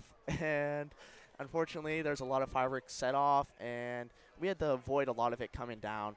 And it's a different story now. We didn't necessarily get to enjoy the fireworks, but I'm sure Andrew and his fellow other mates that were out there on the field, I'm sure it was a great fireworks show. I got to enjoy it, but it's going to be hard for me to enjoy fireworks night if the Knights are unable to come back in this game. And there's bases loaded after Nate Marshall gives up a walk to Jackson Nicholas. And now Nick Siemens, the cleanup hitter, stepping up to the plate with no outs. Raptors up 2-0. Ansoneros goes in to check on his battery mate, calm him down. And Anson will walk back to the plate. But big spot here. Again, Nate Marshall giving up a walk, looking to get ahead in the count, maybe get some soft contact here, and just limit the damage, right, Casey? I mean, that's what you want. When you have no outs, they have such a high chance of scoring. All you're trying to do is you can give up a run, but just get the out. Limit it and don't make avoid a big inning. That's what you want to avoid here if you're Nate Marshall. Keep them close. Keep them close. Rally the team. 0-0 pitch as Marshall comes set from the windup.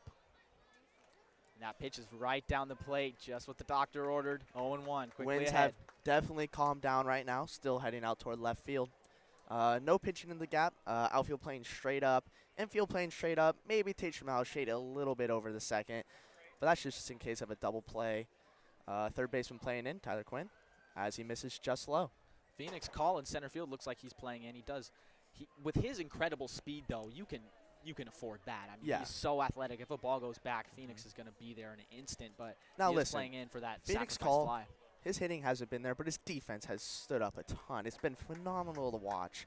It reminds me of Andrelton Simmons. Sometimes the bat wasn't there with him, but boy, did he make those plays. Web gem on the daily by Andrelton Simmons. As the 1-1 pitch misses, and it's 2-1.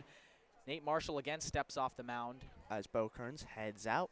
Bo Kearns, we're getting a visit here, a little chat. The last time Bo Kearns stepped out for a visit for Ethan Collins, it worked, Casey. It so did. Hopefully that Bo Kearns magic, he has the magic wand, the magic touch, whatever you want to call it. But all the Knights infielders come meet at the mound, and yeah, Phoenix call the athleticism. I like that comparison to Andrelton Simmons because he's a guy that, you know, not a Hall of Famer, not super incredible player, but everyone's going to remember him in the MLB for his defense. I remember him on the Angels a lot. That was during that time. That's where he made those plays. He spent some time with the Braves as well before the Dansby Swanson era occurred. Now I feel old talking about that. We're only 20. We're 20, but we're talking like about we're old. Yeah, the early 2010s. Man, what a time to be alive. I remember that. We were so young, but we were both watching baseball back then. Of course. MLB Network on the regular. We were winning home run derbies and wiffle ball, corking our bats, seeing if we could hit bombs. Oh, yeah. Smack talking with friends. Of course. It's always great. There's always smack talking in the press box still. Oh, definitely. Between me and you, we're just great. two high-spirited guys. And I mean, know. Competition makes everyone better, am I right, It Casey? does. It's amazing. All right, the meeting is concluded by the umpires, but hopefully the magic touch has been made by pitching coach Bo Kearns. Again, bases loaded, no outs. The Ridgefield Raptors lead 2-0 in the top of the 5th inning here. And here's a little thing I noticed is Bo Kearns really takes his time heading out to the mound and back. And I don't know if he does that to get in another team's head or still give the pitcher time to rest, but it's a great job. And let's see right now if it helps out Nathan Marshall. The 2-1 pitch, and that misses 3-1. Yes, Casey, to your point, I think that's a great idea, going slow as you can. Really, you know, stall, get the pitchers warmed up in the pen, give your pitcher on the mound more time to catch his breath. It's just a great strategy, and I mean, yeah, it's like walking with a cane out there. And the pitch on the way. Well, for now, all 4. This is Nathan Marshall's inning to finish. Bullpen's getting hot, but speak of the devil, Coach Knight is out. Coach Knight is out there, and that possibly could be the end of the night for Nate Marshall.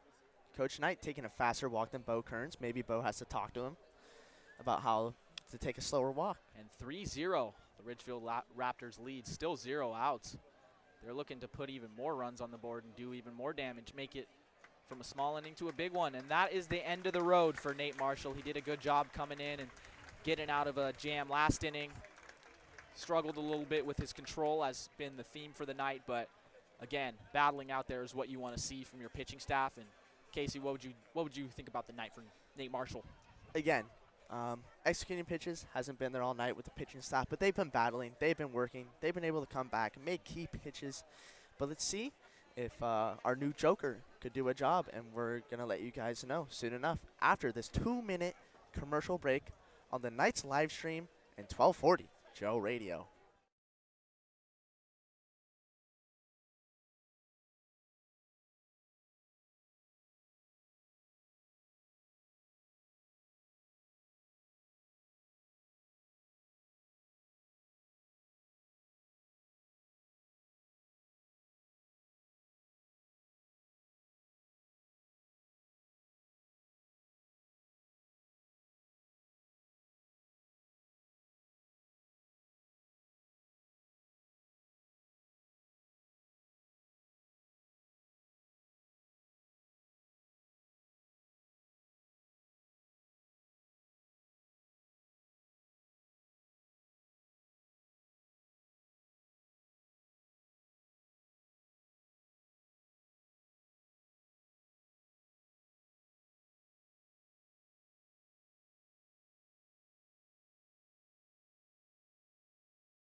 Welcome back to Goss Stadium at Coleman Field. Unfortunately, the Ridgefield Raptors up 3-0 with bases loaded and no outs in the top of the 5th. And as Casey was talking about, we do have a new joker on the mound, quoting from Mike Parker, and it is Morgan Codron, who's pitched 16 1/3 innings on the year. He's a right-hander, big right-hander. Casey, what do you see from him? What I see from him is he's played in 8 games this season, 12 walks on 13 strikeouts, and an 8.26 ERA. Obviously, what Coach Knight is trying to do is build confidence here in Morgan Codron and give him a tough situation, see if he can get out. Now, that's the point of Summer League here is, yes, you want to win, but also you need to develop your players, put them in situations, because that's where he's going to be with the University of Portland. That's what it's all about. He is facing Cole Sheehan, the catcher, who's had a good night behind the plate, playing some great defense. Lefty at the plate. He takes his hacks. He takes his hats, but he took pitch number 1. That was way out. 1-0 pitch on the way, and that is fouled back towards Waldo Hall. Waldo Hall is one of the oldest buildings on the Oregon State campus. I had a math class in there, and boy, is it old, Casey. Have you ever been in Waldo Hall? No, I have not, but I don't know if you noticed after that hack, that wind picked up a bit, so he does not hold back. So if you're right now, you better throw soft stuff away here against. Great call, Casey. The 1-1 pitch. He's set, and it's on the way. Ooh, outside. Great spot. It was a great spot. That's exactly where you want it. Doing exactly what Coach Casey is saying up here. I say that because Casey's knowledge of the game, as you have all heard tonight, is just spot on. Love to see it. And now the count is 2-1. Sheehan gets the lead in the count. The pitch on the way. Swing and a miss, working away again, outside corner. Great spot there by Morgan Codron. Evens up the count at 2s. Again, no outs and bases loaded. A tough jam to come in on for Codron, but looking to get the Knights out of this inning. Again, soft contact on the ground. He comes set. Runners take their leads. The pitch on the way. Ooh. Swung on and spoiled. It was a great pitch. Fouled off behind the plate. Weak contact. It was what a way to battle by Cole Sheehan up there. I mean, Cole Sheehan is a catcher himself. Catchers know a lot about the game, and catchers are just know exactly what to do when they're down in the count. And he knows his own better than anyone else. He does. Him and Ansoneros. You articulated that better than I could, Casey. Thank you. 2-2, and that one has popped up towards center field. Phoenix Call is there. Is he going to go? Is he going to tag on third base? Going to test Phoenix him. Call Let's catches. see. Testing the arm. He does not test the arm. Phoenix, an absolute cannon to home plate. Great throw. No one is testing that arm. No one in the right mind is testing the arm of Phoenix Call in center field. Wow, just why didn't they put him out there earlier in the season? Why didn't they put him out there earlier? Maybe UCLA should be watching this and thinking, hey, if we want a center fielder, I mean, he's getting some good reps out there, and that's just the power of what a feared arm would do. Obviously, the Ridgefield Raptors read the scouting report and knew that they are not going anywhere near the vicinity if Phoenix Call is catching the ball out there in UCLA, center. if you're listening, you guys have a center fielder. Hello, UCLA. Glad you're listening. Nick Holm at the plate, the first baseman, and he fouls that one back again, ripping on hack with the Raptors. Just about to say, Casey, you're thinking what I'm thinking, hacking on first pitch. I know. 0-1. Definitely, they have had great plate selection tonight. A weight off the shoulder for Morgan Codron because now he can get a double play at any base and hopefully get out of the inning. That first out is really crucial thanks to Phoenix Call out in center field. And the 0-1 pitch to home. That misses low. Anson Arrows snares that ball in the ground. Anson is just so good. Casey. Super enjoyable to watch behind the plate. Again, Oregon Duck, he reps his O everywhere. He wears now the that Oregon hurts for us to say. That hurts for us to say. It hurts for us to say as Casey and our Beavers, but I mean, he wears his O everywhere after the game, before the game. He is wearing his backpack. Yeah. He's repping his O. He is a very proud Duck. 1-1 pitch on the way. Fouled back, and now it's 1-2. One pitch away from getting the second out in this inning. Nick Holm doing what he can to battle here. But yeah, the Ducks move into the Big Ten. The Huskies move into the Big Ten. Traditions are out the window for the Pac-12. It's sad to say, Casey, and it's sad to say that the Beavers, our Oregon State Beavers, are getting left behind. Yeah, I don't know what their next move is. Maybe become independent. We'll see. But it's going to be a new journey for Anson Arrows. Maybe he expected to play some tough Pac-12 opponents, but maybe after this year, he's going to be facing some new competition. New competition. He's going to be going all the way across the country. Anson's he will be. Anson, buddy, get used to going on a plane, catching some flights all the way Playing across baseball the country. in 20 degrees. And playing baseball in 20 degrees in February. You get jammed on the hands. That one is cold. You're going to get excited to put on that catcher's gear. It's going to be cold out. Good one, Casey. Always making me laugh. 1-2 count as the last pitch was fouled off. Cole Sheehan. Oh. And a check swing. Did he go? Yes, he did. Got him! Morgan Codron with the big strikeout. That's 2 outs here in the top of the 5th inning. Had him guessing on that one, Casey. As the great Dwayne Kuiper of the San Francisco Giants would say, after a key strikeout or any strikeout, he goes, got him. And I was looking forward to saying that all night. Oh, yes. A lot of firsts, Casey. I mean, this is our this first is our first broadcast. time here, We're just having fun out here. Yeah. I can't wipe the smile off my face. We gave Utopia a little listen before this. We got ourselves locked in the zone. Music. The pitch on the way. That one is fouled. It is Nick Salmon at the plate, the designated hitter. I may have mistaken earlier and called Nick Holm Cole Sheehan on that strikeout. I am sorry to the families of Holm and Sheehan, but now it is Jack Salmon at the plate, the designated hitter, the lefty, with 2 outs in the top of the 5th inning, and quickly getting ahead is Morgan Codron, 0-1 with the ball fouled off to the left side. Codron sets. He looks in, and the pitch on the way. That one is bouncing the dirt, gets past Anson Arrows, runner on the way to the plate.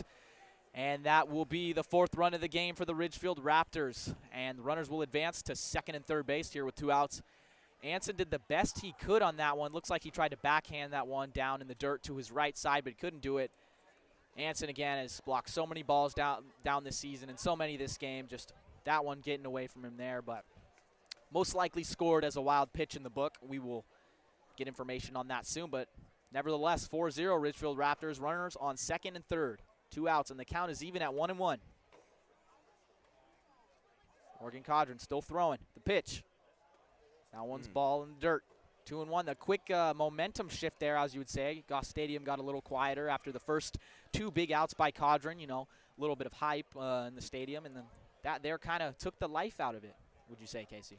Yeah. Right now, Morgan Codron needs to focus on getting out of this inning, get his team off the field, let him get loose, and rally back. Pitch on the way. Off speed, catches the zone. Wow, He Casey. needed that. And earlier, he's been having trouble commanding his off speed, and that's been the story of the night. But they've also been able to make key pitches in situations like that. Like, listen, if you're missing, you sometimes still have to go back to it, and that's what we recognize. Bo Kearns has total faith in his pitching staff that they'll get the job done and execute it, and we saw it right there. Well said. I made the stank face on that one because that one was nasty. 2-2. Codron to the plate. Inside. Now that makes the count full. But, yes, Casey, I looked at you after that one. We made that eye contact. Wow. Dirty was pitch. filthy. If he can get command of that on a good basis, I mean, good luck to the hitters in the WCL. University of Portland, lucky to have him. Lucky to have him. A lot of Portland Pilots that we see on the field for both teams. Of course, Kaden Siegel, last night's winning pitcher, is a Portland Pilot himself, his teammate on the mound right now. Full count, pitch on the way, and that one is down. That walks the bases loaded. No damage done, though. No run is scored, but the empty base on first is not empty anymore. Bases loaded and 2 outs for the Ridgefield Raptors. And that brings up Julian Nunez, the speedy shortstop, up to the plate.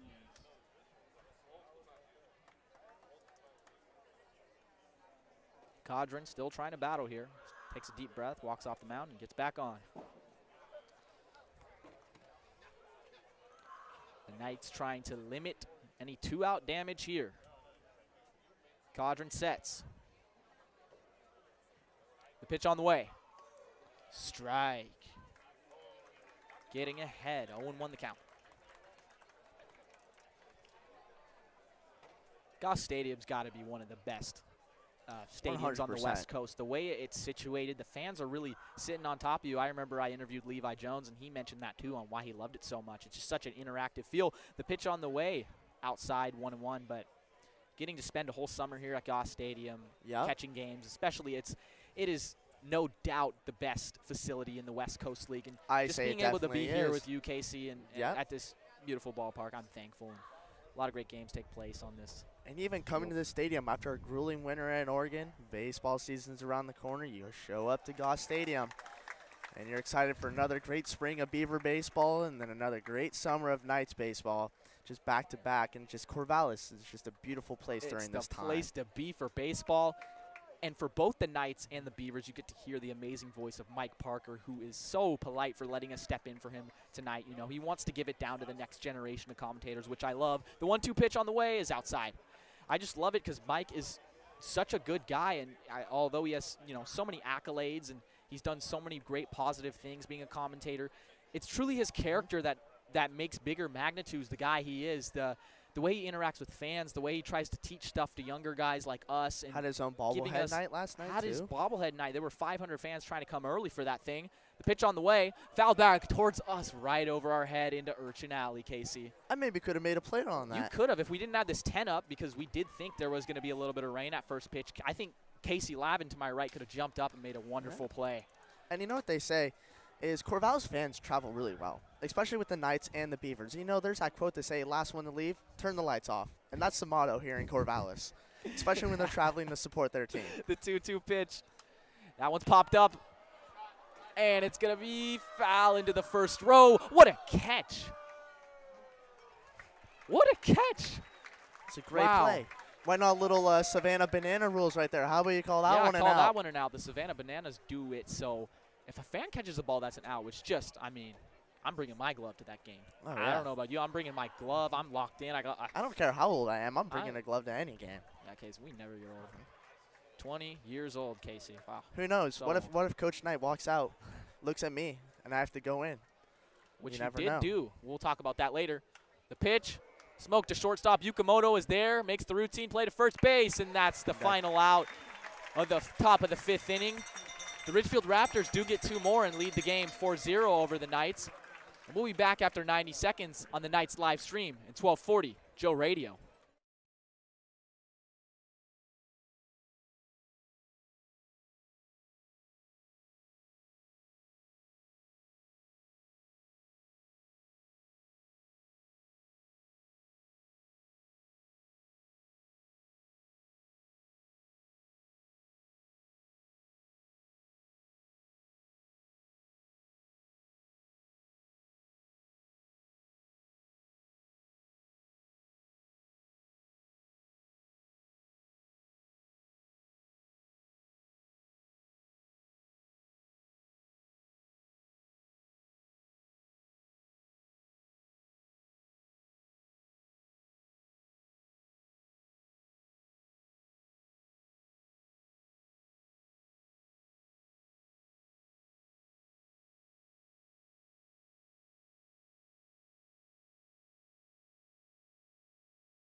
Welcome back to Goss Stadium at Coleman Field.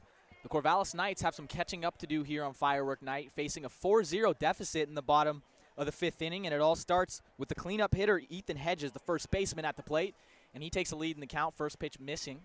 And again, Oscar Patron on the mound, the left-hander, who we didn't have much information on. As we know him here, the mystery man. The mystery man threw well, had a very quick bottom of the 4th inning. It's hard to hit him when you have no report on him, Andrew. I was just looking for his report. Oh, that is painted on the outside corner, just at the knees. Now it's 1-2, but yeah. Patron, we don't know if he's playing. We don't even know if he's playing in college, but hey, if we have a scout here in the, man, get to know Patron. 1-2 count to Hedges, and the pitch misses upstairs. That evens it up at 2-2. This is a point in the game where it's flipping over to the later innings, and the Knights still down by 4 runs. No hits. The Knights have 0 hits. The Ridgefield Raptors are working on a combined no-hitter, which is always seemed to be jinxed by commentators talking about it. So why are you talking about it? Well, gotta let the fans know. Gotta let the fans especially know. On 1240 Joe Radio. On Joe Radio and the Knights live stream. Again, thank you all for tuning in, and you know, all of you who are used to hearing Mike Parker, you know, I appreciate you for bearing with us. Casey and I are having fun out here, and it's fun to fill the shoes of the legendary Mike Parker. And it looks like a meeting between the umpire and Coach Chris Cotta for the Ridgefield Raptors. I don't know what they're talking about absolutely whatsoever. Looks like Cotta's pointing to the mound. Casey, did you see anything on that? No, I did not. Again, everything's been a mystery, especially with the mystery man. Especially with the mystery. We just got a whole name for him. Oscar Patron, if his family is listening. Unfortunately, we have no information on him. And that pitch misses. Ball 4. And so that's ball 4. It looked like it may have been a balk then, Casey, because the count was 2-2 from what I can remember. And they had maybe that a meeting. Pitch clock? Either a pitch clock or a balk, but there was something, and that's why Cotta came out for the Ridgefield Raptors. But nevertheless, that is a leadoff base runner and a walk for the Knights. And here we go, Mr. U of O himself, the big duck. Anson Arrows, catcher, steps up to the plate. And this is the first time. We really have to see how these Raptors pitchers have been with Knights runners on the bag. We haven't really seen that all night at all. So we're going to see this for the first time if this changes anything. The lefty comes in, Patron, and the pitch misses to Anson Arrows. 1-0 the count. Yeah, they haven't really been working with runners on base, Casey. Great to point out. The Knights, again, still looking for their first hit of the game. This would be a big moment right now to get one. Starting this rally up in the bottom of the 5th inning. Patron comes set in the pitch. Just a bit high. Personally, I thought with the way the calls. All night, yes. Yeah, with the way it's been going tonight, I thought that one was going to be called a strike, but it wasn't. Knights fans are happy. I see a couple smiles, a couple deep breaths happening, but 2-0. It's a hitter's count for Anson Arrows, who just loves to get ahead. Anson always swinging in situations like these, and the throw back to first is late. He's just doing that for a breather. He's just doing that for a breather, checking in on Ethan Hedges. I actually saw Ethan Hedges' parents at the airport when I was flying out of San Jose. Wow. Yes. Wow, over the break, over the 10-day? Yeah, over the 10-day break. The pitch swung on and missed. Anson hacking just like we expected here in the 2-0 count. I was going through the airport, had my Knights AirPods in, had my glove, my Knights gear on, and they asked where I was going, and I said back to Corvallis, and they're like, sorry, we're going to go watch our son, and I'm like, who's your son? They said Ethan Hedges, and I said, no way, I'm interning, and I had a great conversation. I sat with them for the flight, really got to catch up on them and how their kids can be going to USC.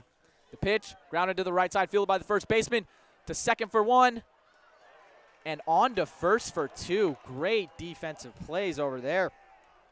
At first base, we had Nick Holm, and then at second base, we had the shortstop, Julian Nunez. And that is 2 outs in the inning. Just like that, the runner put away. And again, no hits for the Knights. 1 out away from going to the top of the 6th here. We've seen some great defense tonight, Casey. Yes. Both sides, just routine ton plays. Of web gems. Routine plays being made, web gems being made, everything. But unfortunately for the Knights, that weak contact. The pitch on the way to Tate Chamau. And really, the Knights haven't allowed any sort of outbreak with the Raptors taking a lead. It's just Raptors have taken advantage of their short base knocks, gone the guy over, and that's key when you're making a hit over towards the right side, hit over to the Omaha room, and that one is going to be foul. Continue, Casey. And that's key when you're making a push for the playoffs, and you have the #1 seed like the Raptors, and that proves as to why they do. They take advantage of situations like that, get the runner in, ton of small ball, don't try to do too much, and that's a winning team right there. And a very quiet night for the Knights. No runner has reached second base tonight, if I'm not mistaken, Casey. Could you confirm that? No, I only remember when they hit the double play. On the double play, and then J.C. Ing in the first inning got thrown out at second. So, yeah, runner has not gotten past first base for the Knights. Very unusual to what we've been seeing lately, especially last night, the eight-run performance by the Knights and the great series against the Pickles. This is just Oscar Patron struggling to find the zone right now. Yeah, 3-1 count.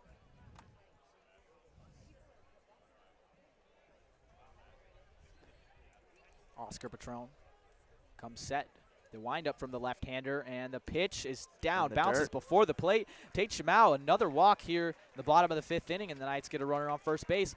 Hopefully the Knights can get that runner to second and beyond, which they have not been able to do yet this game. And here we go with Ethan Hott, the left fielder from Stanford. And again, just a great walk-up song. Flashing Lights by Kanye West is a classic. It's good to walk up to the plate, too. Let's see what Ethan can do swinging that bat from the right-hand side. Tate Chamau has solid speed on first base. And the pitch from Patron Again, just upstairs on that Yeah. one, Casey. Very close pitch. Last 5 pitches, he's only threw 1 strike, so obviously Knights are going to get a little picky here. 1-0. Hopefully, Patron leaves a mistake for Ethan Hott that he can take. And the pitch, and he does. That is hit down the left field line, and he can't get there. That's going to bounce onto the wall. Tate Shamau rounding third.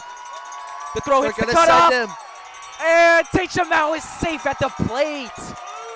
He did make a mistake. Ethan Hott with the double, doing the signal to the dugout, and the Knights get their first run and first hit of the night. 4-1. 1-0 count. The fans are erupting here. I can't even hear myself talking into this mic. Absolutely electric right now. We were just talking about Patron making a mistake, and good things happen when you get ahead in the count. What a hit down the left field line. It was absolutely smoked by Ethan Hott, the Stanford Cardinal. Knights now down 4-1, 2 outs in the bottom of the 5th, and it looks like a meeting at the mound. These coaches and their slow walks. The slow walks, oh my. The whole Raptors bullpen seems to be frantically running around. I believe someone's getting loose down there. We got some action in the pen. I stand correct. The typical stall by the coach, just Yep. you know, just baseball things. It's like an unwritten rule of baseball. That's you're just gonna do that. It's strategy. It's a great way to get your pitchers loose in the bullpen.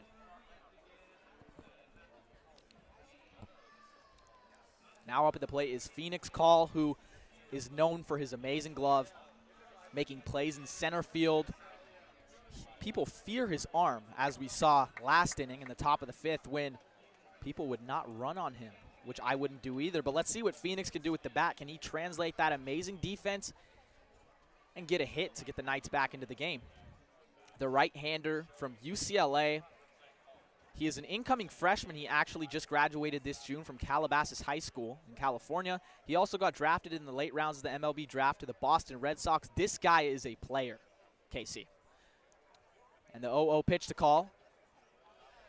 Missed outside. And the Knights players, they were chasing that earlier, so obviously something has changed. I don't know if Coach Knight threw the bats across the dugout to wake them up, but right now they're woken up, and they are looking like a whole new team. A lot more discipline at the plate. It's causing the pitchers to come in the zone. And the 1-0 pitch from Patron misses down low. That wasn't even anywhere close. So now it's 2-0 to Phoenix Call. As you can see from earlier, the Knights players were aggressive when they got up in the count. See what Phoenix does here. As Patron steps off the mound, takes a deep breath, and settles back in. Ethan Hott taking his lead from second base with the Knights' first hit of the game. Double down the left field line. The set from Patron, the pitch to call. Inside, almost gets him. That one was very close. Now the count's 3-0. Again, Casey, he is not finding the zone. No, he has not. He's looked like a complete different pitcher right now. As he comes set. Comes set. 3-0 pitch. Hott goes, and he is safe. He steals third base. Great jump. It wasn't even close. And the umps are calling. I do not know what they're calling, but the home plate umpire is pointing over to Coach. He's making him go back to second. Casey, what is happening? I'm trying to figure that out as well right now. Everything's a mystery. Everything's a mystery. The pitcher, what's happening on the field. We had that runner's interference earlier. It's been kind of a wacky game, I would say. And the conversation's still going over down there on the third base line between the home plate umpire, Knights base coach. And I would like to know what just occurred. I do not know what just calling. happened. Ethan Hott stole third base cleanly, but they made him go back. I will check in with our crew in the booth, Thomas Rudolph, Kai Nushida, and others in there to see what happened. But anyways, 3-1 count, runner on second. Phoenix Call fouls that one back towards Urchin Alley. Gosh, I love saying that, Urchin Alley. Full count now. Ethan Hott leads off from second, unfortunately having to go back. Patron working back in the count after throwing multiple balls in a row. Now it's 3-2 with 2 outs in the bottom of the 5th. Raptors lead 4-1. Call, and the pitch is high. The pitch is high, and Hott steals and gets the third on the wild pitch, and call on first. So runners at the corners now. Runners are at the corners. Again, that was a interesting pitch. Just upstairs, went past the catcher, nearly hit the umpire. I was at a loss of words for that, but nevertheless, runners on the corners, 2 outs, looking for some 2-out magic. As Tai the bullpen Yukamoto gets moving for the Raptors right now. Yeah, great time. Patron's losing control. So far, he had 2 really quick innings, and then the third inning of his outing is it's really catching up to him. Unable to find the strike zone as Tai Yukamoto steps up to the plate. The speedy left-hander. Tai Yukamoto, another great defender. Pitch. There we go. Catches the outside corner. Every day, just like Tyler Quinn, we get to see him make phenomenal plays at short. I personally got to play with him for a little bit and see him make some remarkable plays too. Yes, ladies and gentlemen, Casey Lavin, the intern. He played in the Knights exhibition game this season. He got the call from Dan Siegel. And Casey, tell us about that experience as the ball is hit on the ground to second base, and the play is made. And that'll end the inning. It looks like we'll have to wait for the story. We'll have to wait for this amazing story. We can tell it in full detail at the top of the 6th inning. The Knights get 1 run back, 4-1 the Raptors lead. We'll be right back in 90 seconds on the Knights live stream and 1240 Joe Radio.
We're back for the top of the 6th at Goss Stadium in Coleman Field. The Ridgefield Raptors lead 4-1. Morgan Codron's still on the mound here. The 0-0 pitch. And that one misses to Drew Towson, the number 9 hole hitter and the second baseman. 1-0 he leads. And we were just going to tell the story about Casey Lavin real quick after this pitch. On the way, the 1-0. And that is strike 1, a swing and a miss. Casey Lavin, who's sitting next to me, who's broadcasting, the intern for the Corvallis Knights, got a chance to play in the Knights exhibition game this season. Tell us about that. How did that come about, Casey? So obviously, I knew I was interning, showed up to my office hours, did my job, and I get a call. And it doesn't say who the name is. I've probably only talked to Dan Siegel once at that time. And I think he was aware that I played for the club baseball team here at Oregon State. And so I got a call in the morning, and I pick up the phone. I'm like, who is this? And he goes, hey, this is Dan Siegel, CEO of the Corvallis Knights. And I'm like, oh, hey, nice to talk to you. Like, what's up, man? What do I have to do? And he goes, well, I'm sure you've heard that we have an exhibition C-Day coming up, and we need more players. We're still waiting for player seasons to finish out. And he goes, with that being said, I noticed you play for the club baseball team. You face a decent competition. Would you like to play for the Corvallis Knights one game? And I was like, absolutely, I would. Now, listen, I was facing a faster velocity than I was used to. I went up there and took my hacks. The outcome wasn't how I wanted to, but it was a great opportunity to play in front of over 3,000 fans, the most I've ever had, and just a phenomenal time, a great story, and it was awesome. I got to meet a ton of these Knights players, and that's how I know them now, and they're great dudes, and it was amazing. Casey, we were all proud of you. I mean, as a fellow intern, one huge step for interns. And that one is laced down the left field line, gets down and rolls near the wall. That's going to be a double for Jovan Camacho, and he slides in there safely. As the first batter, Drew Towson, the second baseman, went down swinging on strikes for 1 out. Jovan Camacho comes up, the center fielder, and laces a double down the line. So just like that, we got things cooking for the Ridgefield Raptors. Runner on second with 1 out and a 4-1 lead. Henry Mensch, the left fielder, steps up to the plate now for the Raptors.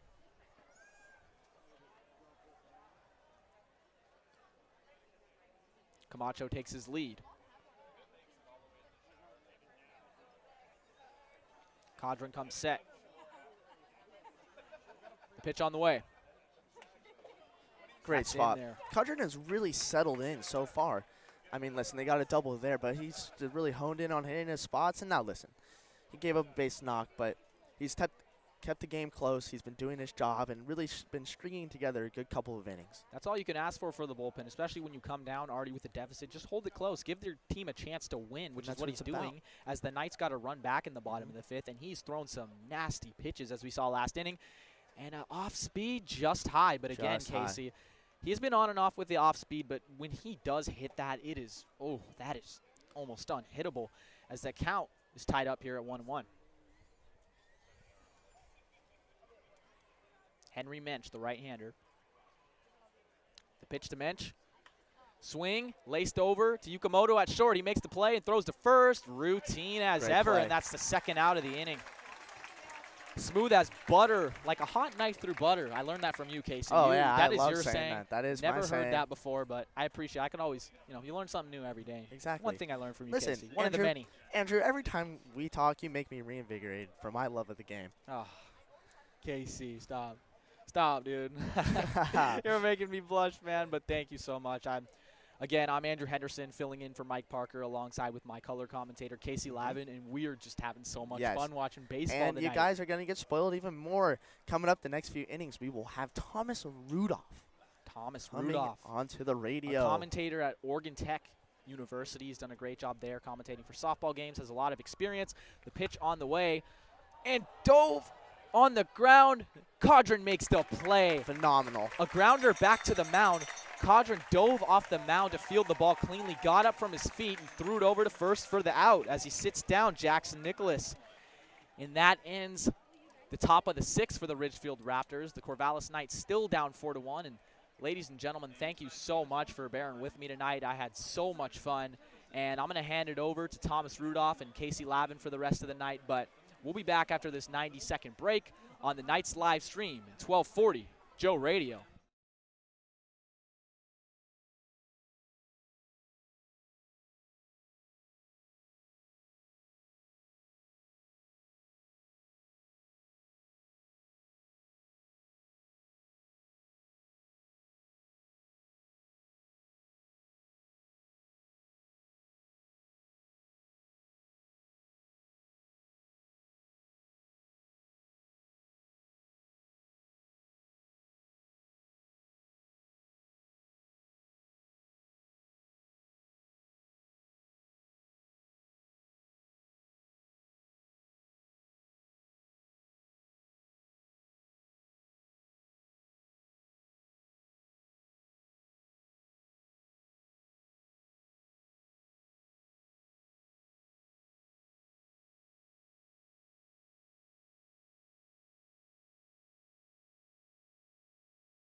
And hello, everybody. And as we seen earlier last inning, Oscar Patron struggled to find the zone. He's struggling to find it right here, missing up and in on J.C. Ng, who is leading off this inning.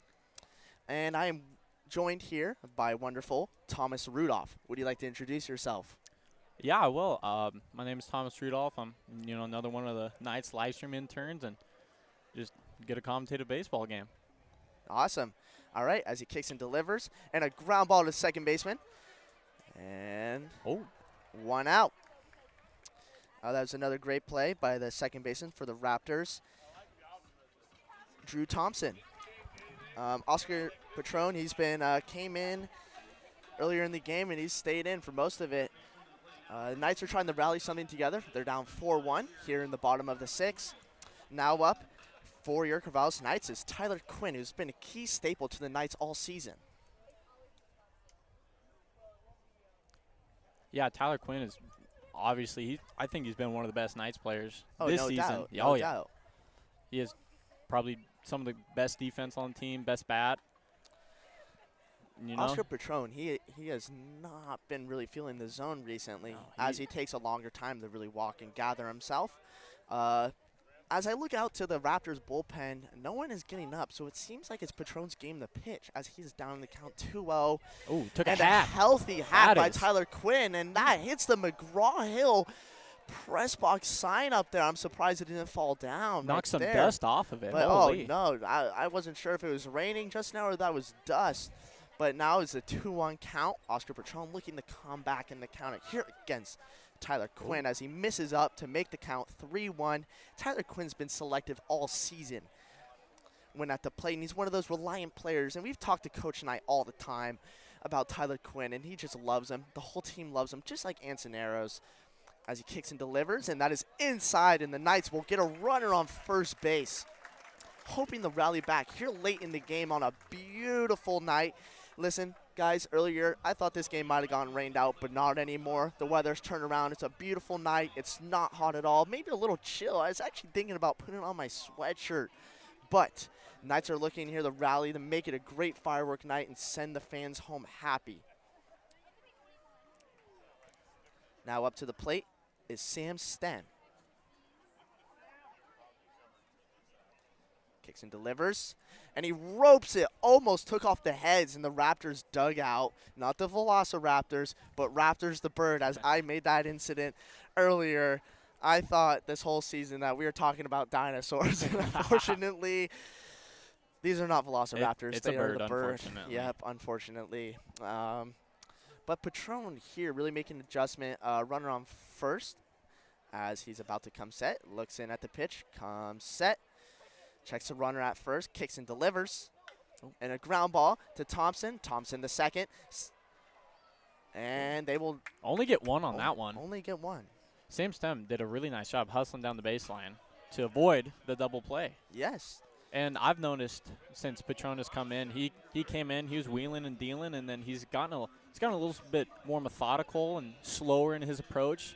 Maybe wants to throw off the Knights batters who are used to that, faster pace that he brought in. And honestly, I think it's kind of hurting him. Yeah. Here a little bit. Got a lot more base runners. There's another ground ball to second. And that will end the inning. Well, that was a quick inning and bounce back inning for Oscar Patron. And that will bring us into the next commercial here on the Knights live stream at 1240. Joe Radio.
Hello, everybody, and we are here in the top of the 7th, and Morgan Caudron is still on the mound for us. Do you want to talk about him a little bit, Thomas?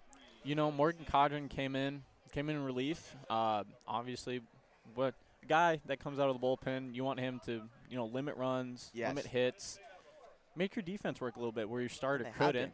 And he's been very good in relief. He's been probably one of the better. As he kicks and delivers, and a bunt was shown, but he pulled back and took it for a strike. That puts Codron up in the count, 0-1. And Codron has put the ball in the zone a lot more than our other. Yes, he has definitely come Yes. in and changed up the pace of the game. And actually, there's been a little momentum shift. Yes, the score is 4-1, but the Knights seem to be playing with more swagger and confidence at the moment as he takes for a ball. That no. actually was fouled off right there. So the count is now 0-2. Now, Codron, his off-speed has been really nasty. He leaves it up at times, but let's see if he could get something down in the dirt or away to get a swing and a miss. Yeah, he's been freezing the Falcons batters with that off speed. They don't know what to look for with that one. As he kicks and delivers, and a grounder right up the middle, and that would part ways to Phoenix Collins center field, who will throw it in, and that is another single bleeder, as I'd like to say, for the Raptors tonight. And that's been the story of the night overall for the Raptors, is their ability to hit bleeders, poke it through, get the runners over, and score runs. And it hasn't really been any sort of outburst or hard contact by them. It's been good, solid hitting baseball. Yes. Fundamental baseball. At its finest, pretty much. 100%. And that's something an old school coach would like. And that is a grounder over the head of Ethan Hedges to the right fielder, Sam Stem, who will rocket it to third. Not in time. Obviously, showing off the arm there out in right field. He definitely does have the arm, but he was just a little too fast getting to third. It was nice throw, though. Nice throw. Again, I hope you guys really enjoyed the commentary by Andrew Henderson tonight, and he'll possibly join us for the 8th and 9th, depending on how the game goes here. But he does a great job, and I enjoyed listening to him the entire game and be able to do the color calling for him the whole time. And he did a phenomenal job keeping you guys engaged, calling the game, and it's a voice that you guys need to look out for in the future. As Morgan Codron comes set, looks in, kicks and delivers for a strike right there on the outside corner. And Codron, he's been nailing that all night, dotting it on the corners. His fastball has been super reliant. His off-speed, it's been decent tonight, but his fastball is really what's kept the Knights in the game tonight. And let's see if he can repeat it right here as he looks in, comes set, kicks and delivers. Ball in the dirt. Nice block by Anson there. Might call it a block, I don't know. He stopped it from going to the backstop. But going back to Codron, he's got really good location on his fastball. As you did say, his off-speed has been decent. He's frees a lot of hitters, though, and I think that's what you kind of want with an off-speed pitch. And it's what's kept them in the game. Definitely for sure. And that is a strike on the outside corner. And I don't know why you're upset about that when you're hitting if the umpire's been calling that all day, as there is shown a frustration by number 35, Nick Holm. Yeah, he seemed to not like that. He did not like that one, but it was, at least from our perspective, that was a strike. If I'm Codron, I'm going right back out there. Put it back. Anson Arrows seems to set up right there on the outside corner. Let's see if they execute it. That's another pitch clock violation. Pitch clock violation. That is the second one we've seen today, and if I'm being honest, I don't think I've seen two all year. No, like we said, ever since Oscar Patron came in, it's just been a mystery night here at the ball field. Weird calls, just a really unorthodox game overall. But hey, you know what they say on fireworks night? Actually, I'm not sure what they say, but as Codron comes set, it delivers, and that is a pop-up right there to Tate Shamau. Phoenix Call are going to discuss, and caught by Phoenix Call. No one's running for the on first Phoenix Call. out. No, I wouldn't run on him. I thank God they didn't test them right there at third. Jameson Nicholas, he decided not to test Phoenix Call's cannon that he's been showing off all night for the Knights. Maybe made Coach Knight and Bo Kearns and the rest of the staff discuss why weren't we putting him out there all season. He's been having that high level of play out there. Again, UCLA, lucky to have him. Very, very lucky. And UCLA going to, what, Big Ten now? Big 12? Yes, I believe One of so. those? It's just the Pac-12 is in shambles. And it's really hurts to see, because I grew up watching the Pac-12. Reason I came to Oregon State, because I loved watching their baseball team. And to see all this go away, it's just frustrating. My heart hurts heavy for this destruction of the Pac-12 and joining other conferences for money instead of the great tradition of college sports in general. And it's going to be a big change, especially for these athletes. I'm sure they're in multiple colleges in these divisions, and they're going to have to get used to new competition. As Cardron comes set, and a pick off the first, and he dives back safely. But yeah, going back to, the whole conference realignment and all that, I just think of, the great Bill Walton. Every time he references the Pac-12, Conference of Champions. And obviously, Pac-12, it's only a conference of 4 now, Andrew. My name is Thomas. I'm aware. That is my fault. My apologies to the Rudolph family. Codron just missed on the outside over there, as Casey was busy messing up my name. Not the first time. Probably won't. Hopefully it's the last. Come set. And misses low. A little low. Got to find that zone. 3-0 count now. Very much a hitter's count. Speaking of Pac-12 tradition, there's a man, sitting near us with a shirt that has the score of the Oregon State football against University of Oregon football score, 38-34. He's flexing that because there's a lot of pride here at Oregon State. And nothing makes a Beaver fan happy than the downfall of the Ducks. But here they're going to have to get used to cheering the Ducks with ants and arrows behind the plate. And so it makes it a little uncomfortable, but thank God he's wearing a Knights uniform, so you don't have to worry about that. As the count here is 3-1. Codron looking to get his team back to the dugout here on 1 out. See if he can get a double play ball. Ooh. And he misses just low for the walk. And that will leave the bases loaded here in Corvallis, Oregon on a beautiful night. I hope that when whoever's watching this or listening comes out and watches games here. It's a phenomenal environment, and it's just a great ballpark to be at. Yeah, quite. I believe it's the best in the West Coast League. Probably one of the best if you're interested in Beaver baseball in the whole Pac-12. Number 1 is up now.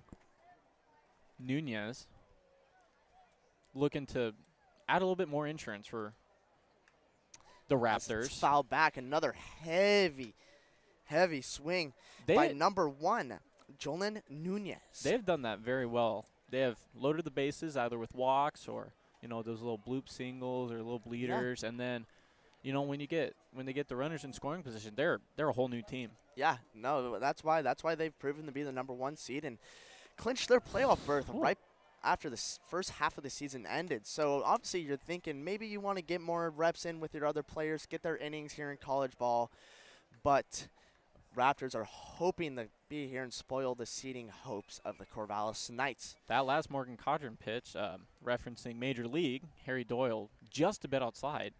And again, just a bit high. Just a bit outside. And, yeah, especially when he gets runners in scoring position, he's struggled to find the zone. And then it gets into, obviously, a hitter-friendly count, a 2-1, 2-0, maybe 3-0 count. And then, obviously, you got to put the ball right down the heart of the plate, and that's another heavy swing by Nunez. Will take a walk around home plate as Ansoneros asks for a new ball and throws it back to Codron. 2-2 count, and I mean, obviously you're looking for a double play, but any out right now is good for Morgan Codron and the Corvallis They'll Knights. even take a run in this for sure. As Codron looks in, comes set, kicks and delivers. And misses just outside, as quoted by Thomas Rudolph. We have an awesome fan right to our right who's telling the Raptors what to do on these pitches, and it's a nice swing. I don't know if the people listening can hear it, but it's very funny to hear. 3-2 count now. Codron deals. Fouls back. Off. Is it going to go the Urchin Alley? Oh, it just hit the top railing. Just hits before Urchin Alley as the kids waiting down there drop their heads in disappointment, hoping to make their night better with getting another ball. I don't see a whole lot of urchins out there.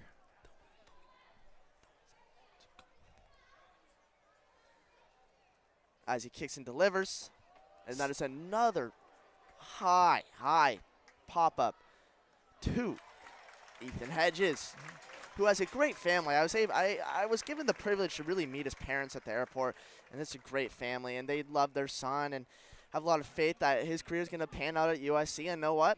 I was watching him here. He is a productive player, and I think USC has gotten a great, great first baseman for their program. As again, another Big Ten team. Codron looks in. And he comes set, delivers. Broken and he bat. shatters back And a web gem. Web gem by Tyler Quinn. Oh, my. Maybe this is the momentum change that the Knights need to rally back here into the bottom of the 7th. They are down 4-1 against the Raptors, hoping to rally, and we will bring you in a commercial here on the Knights live stream in 1240 Joe Radio.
Hello, everyone, and we just had a wonderful 7th inning stretch, and beautiful singer Brooks was able to lead us in this phenomenal classic, never gets old, take me out to the ball game.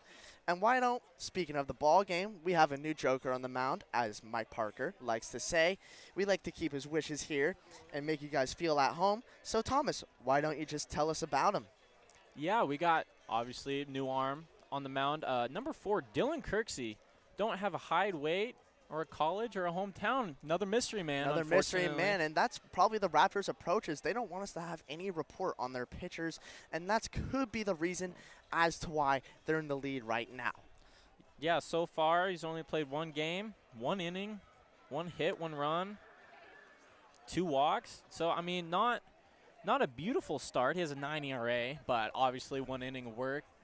That happens. It's a little inflated, but, you know, let's see. Obviously, let's see how he does.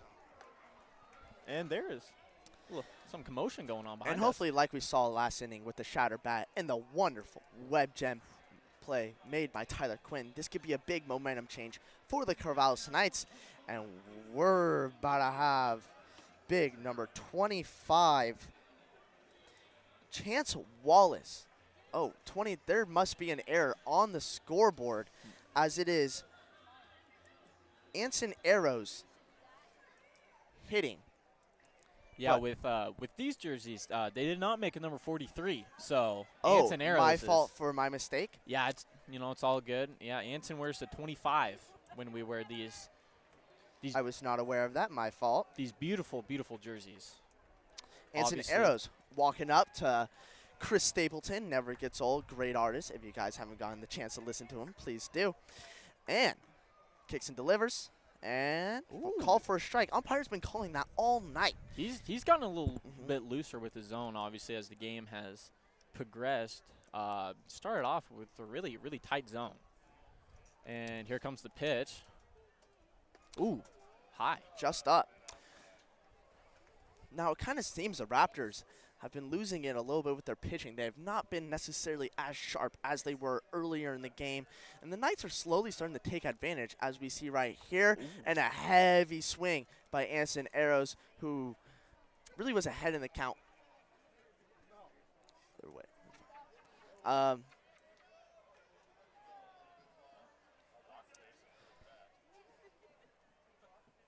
Here's the pitch. Just outside. Now, it kind of looked like the umpire right there was about to ring him up, but decided not to call it, and that will make the count 2-2 here with Dylan Kirksey on the mound facing Anson Arrows. Kirksey comes set. Here's the pitch. Ooh, oh, just rung him up. That got him. But once again, umpire has called that for most of the night. As I was referencing earlier, his zone has gotten a little loose. Yeah, I definitely say that. His zone has opened up. He's been giving way more calls to the Raptors recently. But, hey, that's on the Raptors for being able to command the zone and build trust with their catcher and build trust with the umpire that they're going to be able to hit the spots. And so the umpire's going to open that up. And you know what? That's the story of the game. Ooh. As we see right there, another call for a strike. And the Raptors have been pounding the zone all night. And that's been the Knights' worries all game today. And hopefully that does not bleed into the playoffs, because pitching is huge in the playoffs. And as we've seen, here's a ground ball to the third baseman. Shamau tries to beat it out. And he does.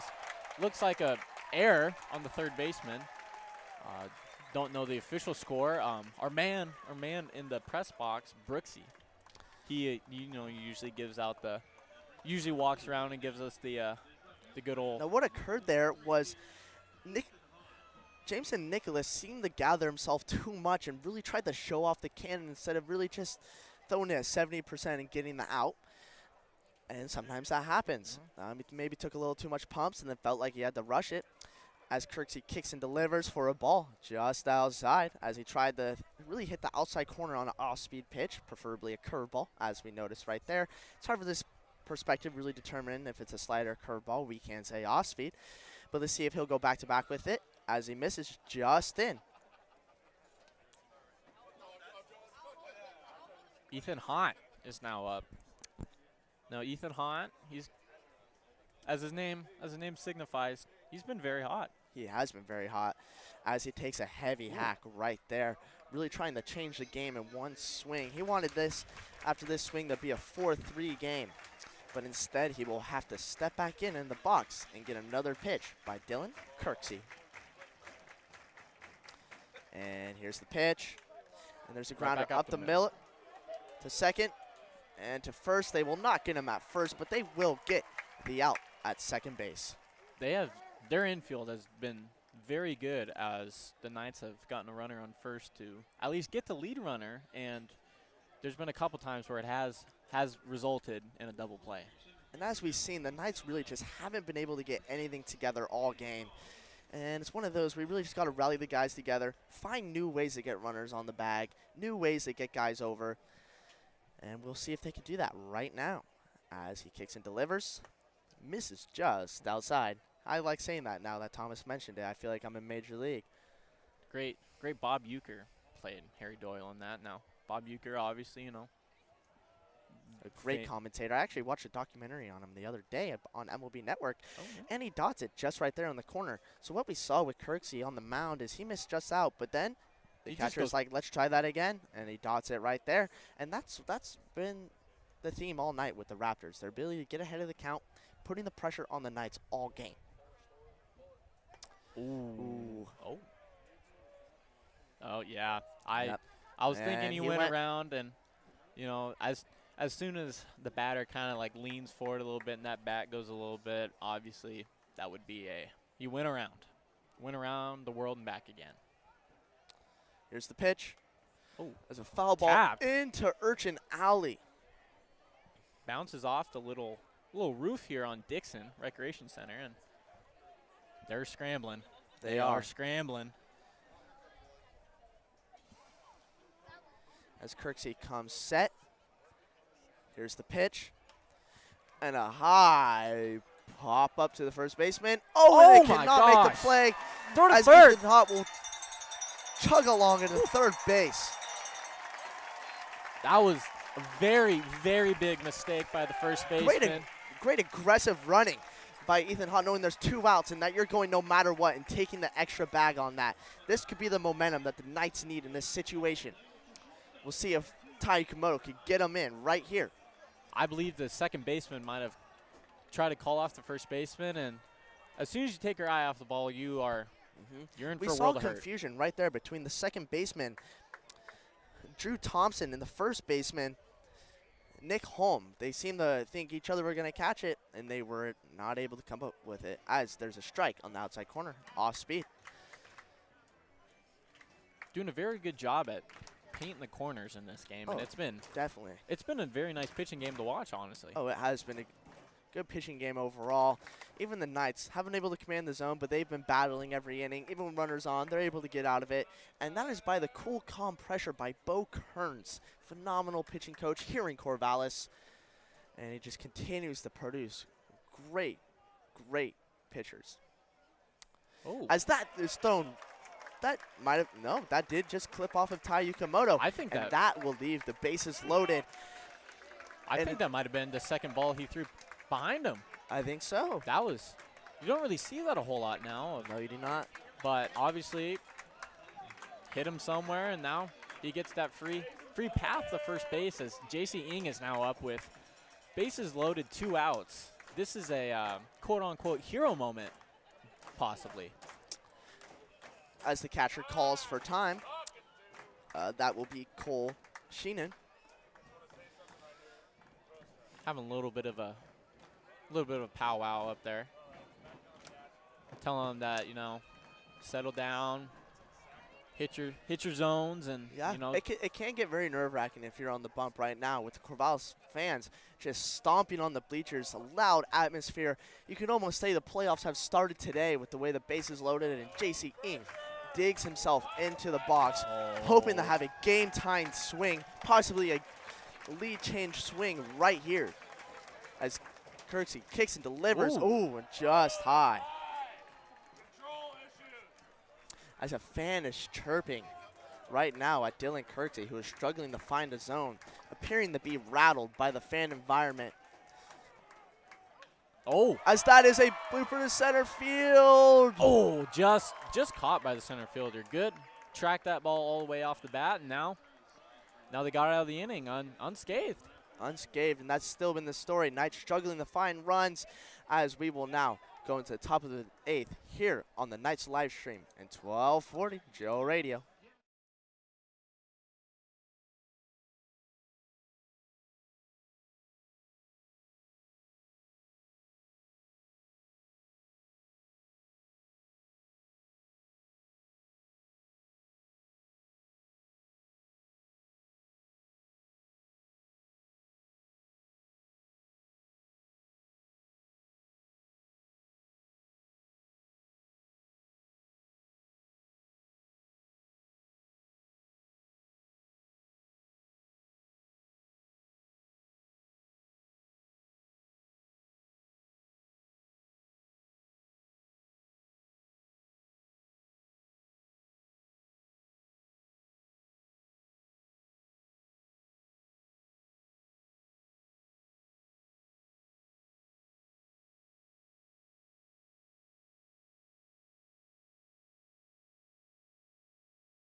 And just as we thought, the Knights were able to rally and take a lead, as we noticed bases loaded with Jason Inga, who lined out to center.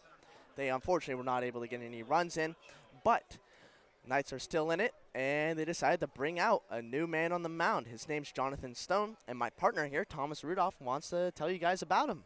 Yeah, Jonathan Stone from George Fox. On the year, 12 games, 15 and 2/3 innings pitched, 2 hits. Or, sorry, not 2 hits. 8 hits, 8 earned runs. As he kicks and delivers.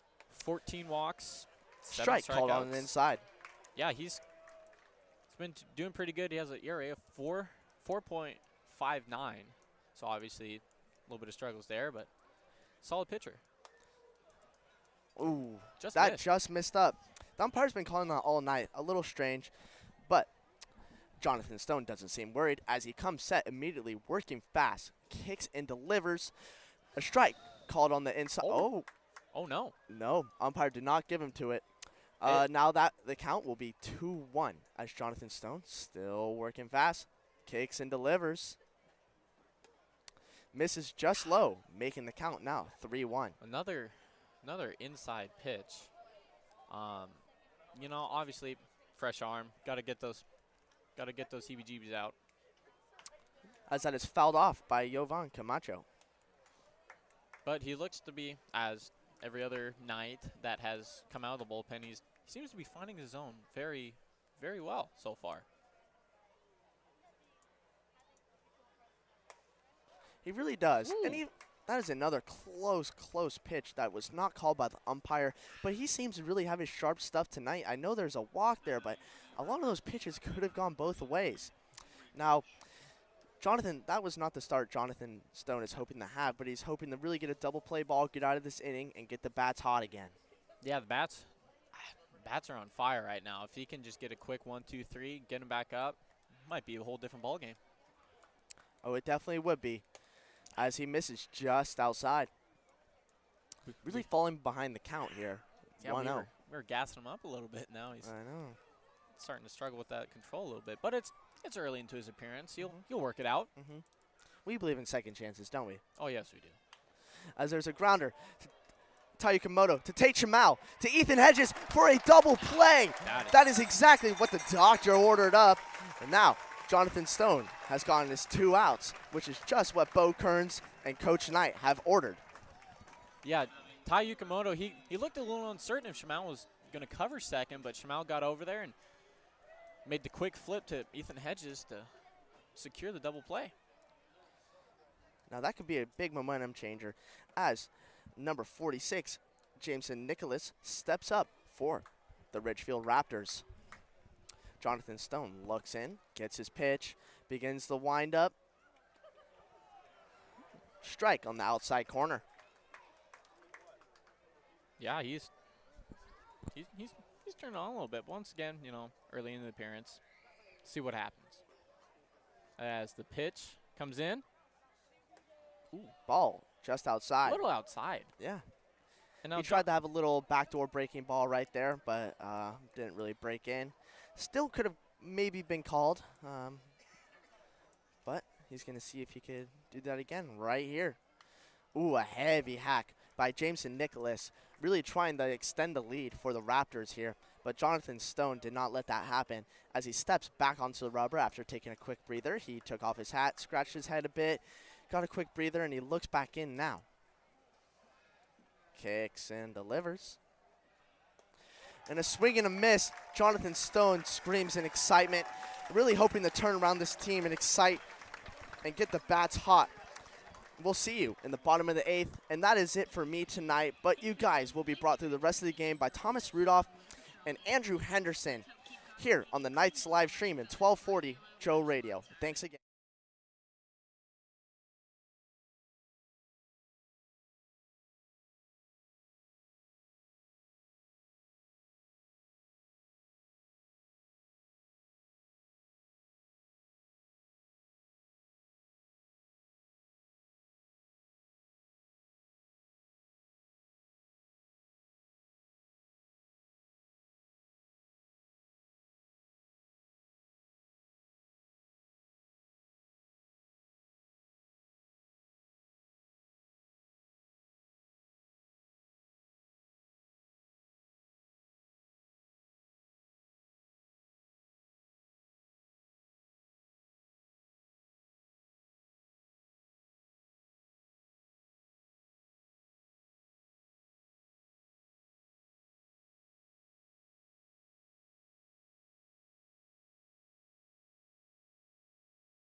Welcome back to Goss Stadium at Coleman Field. I'm Andrew Henderson back on the broadcast. Thank you so much to Casey Lavin for putting up a great performance. And I don't want to get too heartfelt here, but Casey Lavin is the one who got me into commentating and really vouched for me to be on the part of the broadcast team. So thank you so much, Casey, and you did amazing tonight. Enough of that heartfelt stuff. We're back to baseball. Tyler Quinn steps up to the plate in the bottom of the 8th. For the Knights, Quinn, Stem, and Hedges, the heart of the order, numbers 2 through 4, trying to charge the Knights comeback in the bottom of the 8th. And the pitch. That one is fouled off back to the right side. 0-1 to TQ. Yeah, I think it's been a real Jekyll and Hyde performance from the Raptors pitching staff. As Kirksey, the pitch, right back to Kirksey. He runs over to first, and that's out number 1, as routine as they come. Now here is Stem, the right fielder. Yeah, Dylan Kirksey, he's been solid so far, but going back to what I was saying, a real Jekyll and Hyde performance. As you know, they started out there for the first 4 innings. They had a no-hitter going on, combined no-hitter actually, as their starter was pulled after the 3rd inning, I believe. Yes, a combined no-hitter. Knights had not had a runner past second base for the first 4 innings of the game, which is very frustrating, especially with the sellout crowd. You're here for fireworks night. You want to see some great baseball, and you want to see the second-best team, according to the record, in the WCL South Division, which is the Knights, and they've been scoring a lot of runs lately. But tonight, just not the same performance. The 0-1 pitch misses downstairs low, and that's 1-1. But as we stand now, Kirksey's done a great job. I mean, still, the Knights, if you look up at the scoreboard, 1 run and 2 hits only on the night. Just shutting down a good hitting team. And the way that these pitchers for the Raptors have been attacking the zone has been immaculate, and that is swung on and hit to second base. And that's going to be another routine play. Down goes Sam Stem. Quick 2 outs right there. Not what you're looking for, as your bats were very hot in the last inning, and then 2 quick outs. That's not ideal. Yeah, that one was actually hard hit, but it was just hit on the nose to Drew Towson, the second baseman, and that one was a candy play, a perfect hop right to him, and all you had to do was throw it over to the bag. But now we have Ethan Hedges, the first baseman, the cleanup hitter, stepping in the box, and that one is outside. 1-0 to Hedges. Kirksey's had good command of his stuff tonight. Thomas.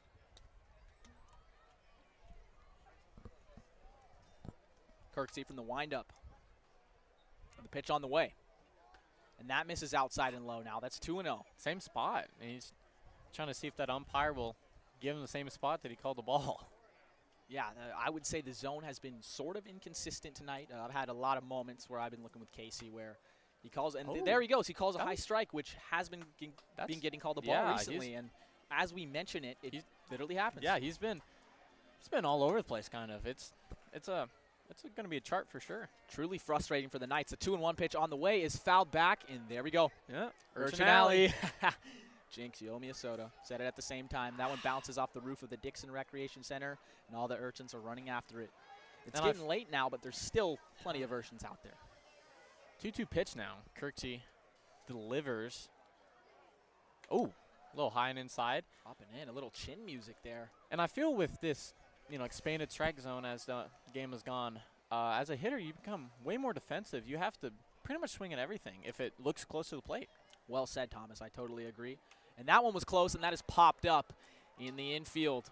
And that is a quick. And Nunez is there, and another weak contact infield fly ball, and that'll end the bottom of the 8th inning for the Knights. The Knights have some work to do coming up in the 9th inning, but first the Raptors will hit in the top of the 9th. Raptors 4, Knights 1. And we'll see you on the other side of this 90-second break on the Knights live stream in 1240 Joe Radio.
Hello, Knights fans. Welcome back to Goss Stadium at Coleman Field. The Knights trail the Ridgefield Raptors 4-1.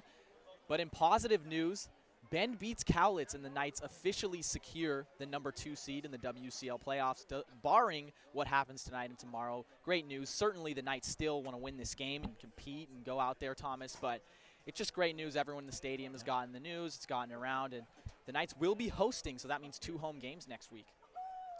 And the pitch, the 1-0, is fouled back. And obviously you want to carry hot bats, really good pitching into the playoffs. And tonight, if tonight's any indicator, then it might be a little rough.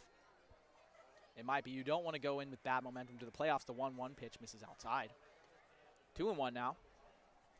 But yeah, the Knights have been a little shaky here tonight.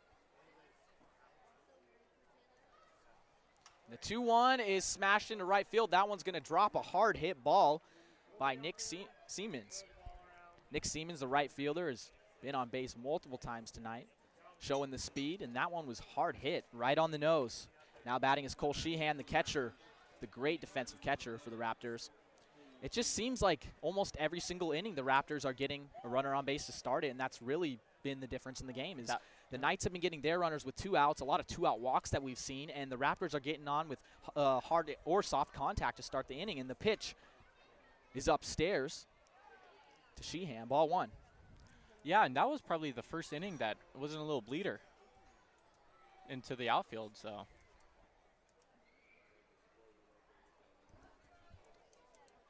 Jonathan Stone comes to the plate, and that one is high, 2-0. Siemens a modest lead over at first base, but probably not looking to steal and create the first out of the inning when you're up by 3 runs in the ninth. That is not what you want to do. You want to play a little defensive. The 2-0 pitch. And that's ball, 3-0. Yeah, he's losing him. I think probably about the last 10 pitches, you would say. Most of them been on the inside, give or take. Yeah, that one was for sure inside. That one was not close at all. The tall right-hander, Jonathan Stone. Sets and deals. That is a strike. Great pitch. That was a great get-me-over pitch right It was there. a get-me-over. I mean, you would expect that Coach Chris Cotta had Sheehan not swinging, having him a red light. Again, up 3 runs. Looking for runners on base, not looking to create outs. And that one is low. He gets the walk anyways. And that gets away from Mansoneros as Siemens rounds second base, but doesn't do quickly anything goes with back. It, But yeah, that was a hop and a skip.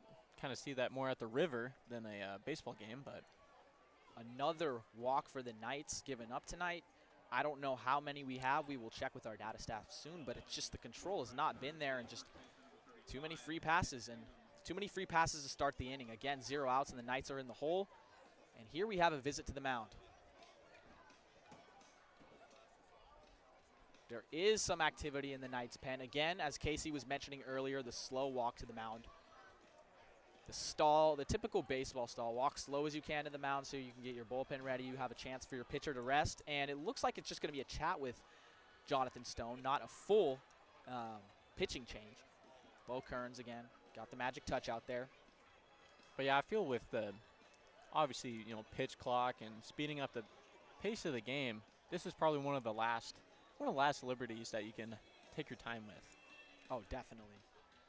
And it's always nice to see, taking a little time, get your pitcher, thinking about like what can I do before pitching coach comes out there and obviously tells you like, hey, you can settle down a little bit, settle into the game, and just pitch. And for the fans too, I mean, maybe you can just take a deep breath and eat your popcorn or your hot dog. Baseball games are speeding up so much nowadays. It's like it's constant action. I've been hearing from fans all over that I'm just trying to eat my hot dog, and those pitching changes really do, and having the mound visits actually slow down the game. Now stepping up to the plate is Nick Holm, the first baseman, and he is showing bunt early. Wheels around. Stone throws back to second, nothing doing there. Just checking on Siemens, but obviously the Raptors trying to pull a little strategy here with the bunt to move runners over. A little small ball. Let's see if Holm does it again, and he does. He's showing bunt. TQ is stepping up a little bit. Stone the pitch. And that is bunted foul back to the plate. We've seen that a few times tonight for the Raptors where they've tried to pull off the bunt, but they bunt it foul. And that's something they're not used to seeing as a Knights fan because the Knights do so well putting the bunts down. It's something they actively work on every day in batting practice. Just today, the Knights were out there doing their typical bunting drills, and Knights are a bunt-heavy team. And the Raptors, it doesn't look like they are as much, and he is showing bunt again. Nick Holm, the first baseman. Runners on first and second with no outs. 4-1 Raptors lead. The set by Jonathan Stone in the pitch. He shows bunt, pulls back, and that's fouled into the on-deck circle. Pulled back at the last second there and just chopped that foul. Now the count is 0-2. Again, I just got a note from my data interns that regardless of the outcome tonight, the Knights have clinched the 2 seed, and news travels fast. A big smile on a lot of these Knights fan faces. The 0-2 pitch on the way, outside. Looks like he wants to go, but a wise decision to pull back. There's a lot to smile about right now, except the show on the field. The Knights obviously losing the game, but fireworks night, sellout crowd. Everyone's rocking, loud in here. It's just a great night, a great summer night at the ballpark that we're all accustomed to. 1-2 pitch on the way from Stone, and that is upstairs and in. Yeah. He's looking to hack at anything that looks close to the plate. He is. He's getting ready early. He's gearing up for that fastball, which is expecting to come. 2-2 now. Another worked count by these Raptors hitters. The pitch, and that one's down in the dirt. Anson Arrows with the sly backhand. Anson Arrows as smooth as they come behind the plate. And now it is full. Again, this is a great battle. The battle between Holm and Stone continues. Stone looks in and comes set. Runners on first and second with no outs. The pitch. Swung on down the line, and it gets past Tyler Quinn. Siemens is on his way around third. He's going to score. Cole Sheehan on his way to third. He's in there standing up. And Nick Holm hits a double, gets another run in for the Raptors, and the Knights now down 5-1. Still no outs in the inning. And that looks like it'll be the night for Jonathan Stone. Here comes Coach Brooke Knight walking out to the mound, walking a little faster this time. Yeah, when those runners get in scoring position a little bit, struggles with his command. Oh, not a whole lot, but just enough that would obviously worry the manager, Coach Knight, about possibly trying to keep this game as close as possible so you can get your bats out and quite possibly win the game and maybe have a little bit of roll into obviously tomorrow's game and then as well as the playoffs. Yeah, the Knights fans give a great round of applause for Jonathan Stone. No, regardless of the outcome, the Knights fans are just the best in the West Coast League. They love their players, win or lose. And that brings up Sean Weiss, a fan favorite and an intern favorite in the game. And we will see what Sean Weiss can do after this break. The Raptors lead the Knights 5-1 in the top of the ninth. We'll be right back in 2 minutes on the Knights live stream in 1240 Joe Radio. Fan favorite and intern favorite.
Welcome back to Goss Stadium at Coleman Field as the Raptors lead the Knights 5-1. We have a new joker on the mound. Shout out to Mike Parker and Casey Lavin for that awesome call, and it's a fan favorite, Sean Weiss. Sean Weiss, the left-hander, he has some nasty stuff, nasty off-speed. He's facing Jack Salmon, the DH, with runners on second and third and no outs. And the first pitch is just upstairs, misses on that outside corner a little high. Yeah, Sean Weiss, he actually recently committed to Arizona Christian. Sean Weiss, 15 games, 34 in a third inning, 31 hits, allowed 11 earned runs, but. And the 1-0 is fouled back. That is really far back. That's going down the street towards the library, where you'll find me on a casual Friday night doing summer homework. Anyways, we won't talk about that. 1-1 the count. Yeah, Sean Weiss coming in with a 2.88 ERA, so he had one of the better ERAs. Solid. That's one on the top on the team. Very formidable. He loves coming in these late game situations and shutting down the offense, and that one's low. It just seems like every time the game's close or the Knights are trying to hold on to a lead, Sean Weiss comes in there and shuts them down. So it's a little different seeing Sean Weiss coming in with the deficit, but all you want for the Knights here is to keep it somewhat close going into the bottom of the ninth inning. And the 2-1 on the way, to Salmon. Wow, he called that. That was a great pitch. Just graced the corner a little bit. Just got the here. corner. And the Knights have two very, very phenomenal closing pitchers per se, with Sean Weiss as one, and then my roommate, quote unquote, Frank Camarillo. He actually just recorded his first save. 2-2 pitch, misses low. Now it's full count again. It just seems like the full counts keep coming for the Raptors, and their game plan is get the pitch count up. And they've been doing a great job at that. Chris Cotto, the head coach, getting that game plan down the throats. The full count pitch on the way from Weiss. And that one smashed up the middle. That's going to get down for a base hit. One run is definitely going to score. Wow, one run scores, and no one is running on Phoenix Call's arm. Nick Holmes stays at third base, means runners on the corners, and that now makes it 6-1 Raptors over the Knights. The hits just keep parading here. Again, the contact hasn't been big. No balls deep to the gap. No screamers. No over 100-mile-an-hour exit velocity hits. But they're just hitting them to where they're not. And that was a solid piece of hitting. Stayed with it and just went back up the middle with it. They're getting some. They're seeing the ball very well and getting good contact with the ball. And they've actually probably some of the best base running I've seen this entire season by any team. Definitely, I agree with that, Thomas. They've just been putting pressure on. Runners at the corners. First pitch is fouled back. Get your reflexes ready for the front row. And yes, totally agree. Their run game has been amazing, and that's really it's been putting pressures on Knights pitching. I mean, when you always have a runner on base and you always have that in the back of your head, it's hard to go out there and make pitches. It's hard to pitch as it is, Thomas. I mean, you know well. 0-1 on the way. That's bounced up the middle. Shamal's there, steps on the bag. Shamal throws to first and gets him out. Nunez goes down. A double play for the Knights. However, another run does come in to score. That's 7 for the Ridgefield Raptors. The Knights are now down by 6. Well, the Knights got 2 outs on that one. But yeah, going back to the Raptors base running, they've executed some really good hit and runs today, and that's just puts a little bit more pressure on the defense, and obviously in the back of the pitcher's mind of, hey, that guy's going, you got to get a good pitch in so your catcher has a good throw on it. There's a reason why this team won the first half, and they were the top performing team. Oh, they're very good. Off speed. Gets Drew Towson swinging early. Wow, he was off balance on that. Great pitch by Sean Weiss to get ahead in the count. That was a little filthy there. Sean Weiss can kind of relax a little. The bases are clear as of now, and the pitch coming in a jam is always tough. Getting that double play makes him feel a lot better, and that's strike 2. Just dotted him up right there. I am Batter loving what I'm seeing from Sean Weiss. Batter had no clue what to do. He didn't know if he was going to swing or just do nothing, and, well, he did nothing. 0-2 pitch on the way from Weiss. And strike 3 outside the zone, made him chase. That is nasty. Drew Townsend walks back to the dugout. Man, Sean Weiss with the stuff. And that ends the top of the 9th inning. As we go to the bottom of the 9th, the Knights need a big comeback now as the Raptors lead 7-1. We'll be back at 90 on the Knights live stream in 1240 Joe Radio.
Hello, Knights fans, back at the beautiful Goss Stadium at Coleman Field.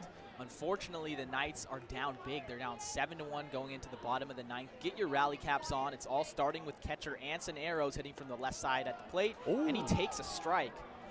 I think this umpire just wants to get out of here at this point. He wants to get out of here. Maybe he wants to watch some fireworks. There's some fans antsy for some fireworks, I can tell, but get your rally caps on. Maybe a rally can start here with Anson Arrows, the great switch-hitting catcher. Pitch on the way from Kirksey, misses in, 1-1.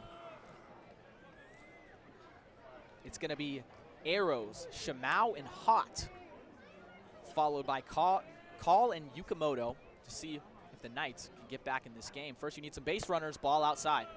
Good eye on that one.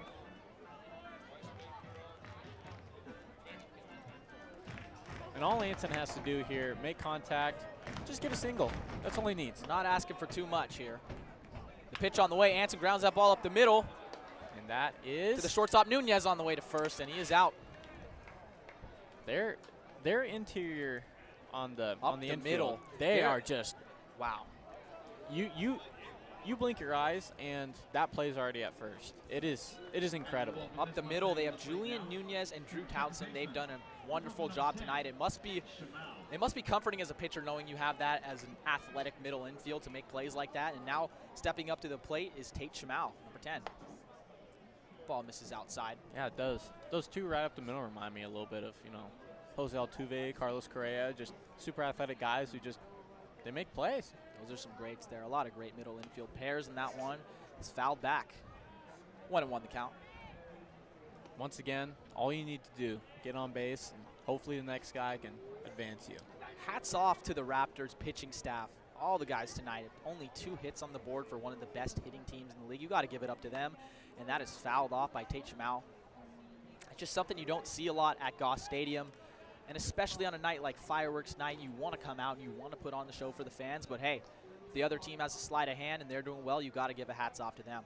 1-2 the count to Tate Shamau. Kirksey comes from a windup. The pitch, that one is low. Ooh, might have skipped a little bit in the right after the plate. Again, we're always talking about pitchers, how fast they work. Kirksey does work fast. He works from a windup. The pitch, that is hit up the middle. And that is again to Nunez. Scoops, makes the throw, and dug out in the dirt by Nick Holm at first base. Just great plays all around, and that's the second out. Again, it was fielded cleanly by Nunez, and then Tommy, that was in the dirt. What a scoop over there. That was, as I say, former first baseman myself, played 1 year in high school. I was a first baseman. I love that. I love seeing that. And as flashing lights by Kanye West plays over the speaker, we know that Ethan Hott's at the plate. Ethan Hott over to Nunez again. Nunez fields and throws, and that is the game. A tough way to go down for the Knights, but you got to give it up to Dylan Kirksey and the rest of the Raptors pitching staff creating soft contact. The infield was great for the Raptors, and that is the game. The Ridgefield Raptors take it 7-1, but in good news, the Corvallis Knights, no matter what happens tonight, no matter what happens tomorrow, they finish as the 2nd seed and get to host the first game of the WCL playoffs against the Cowlitz Black Bears.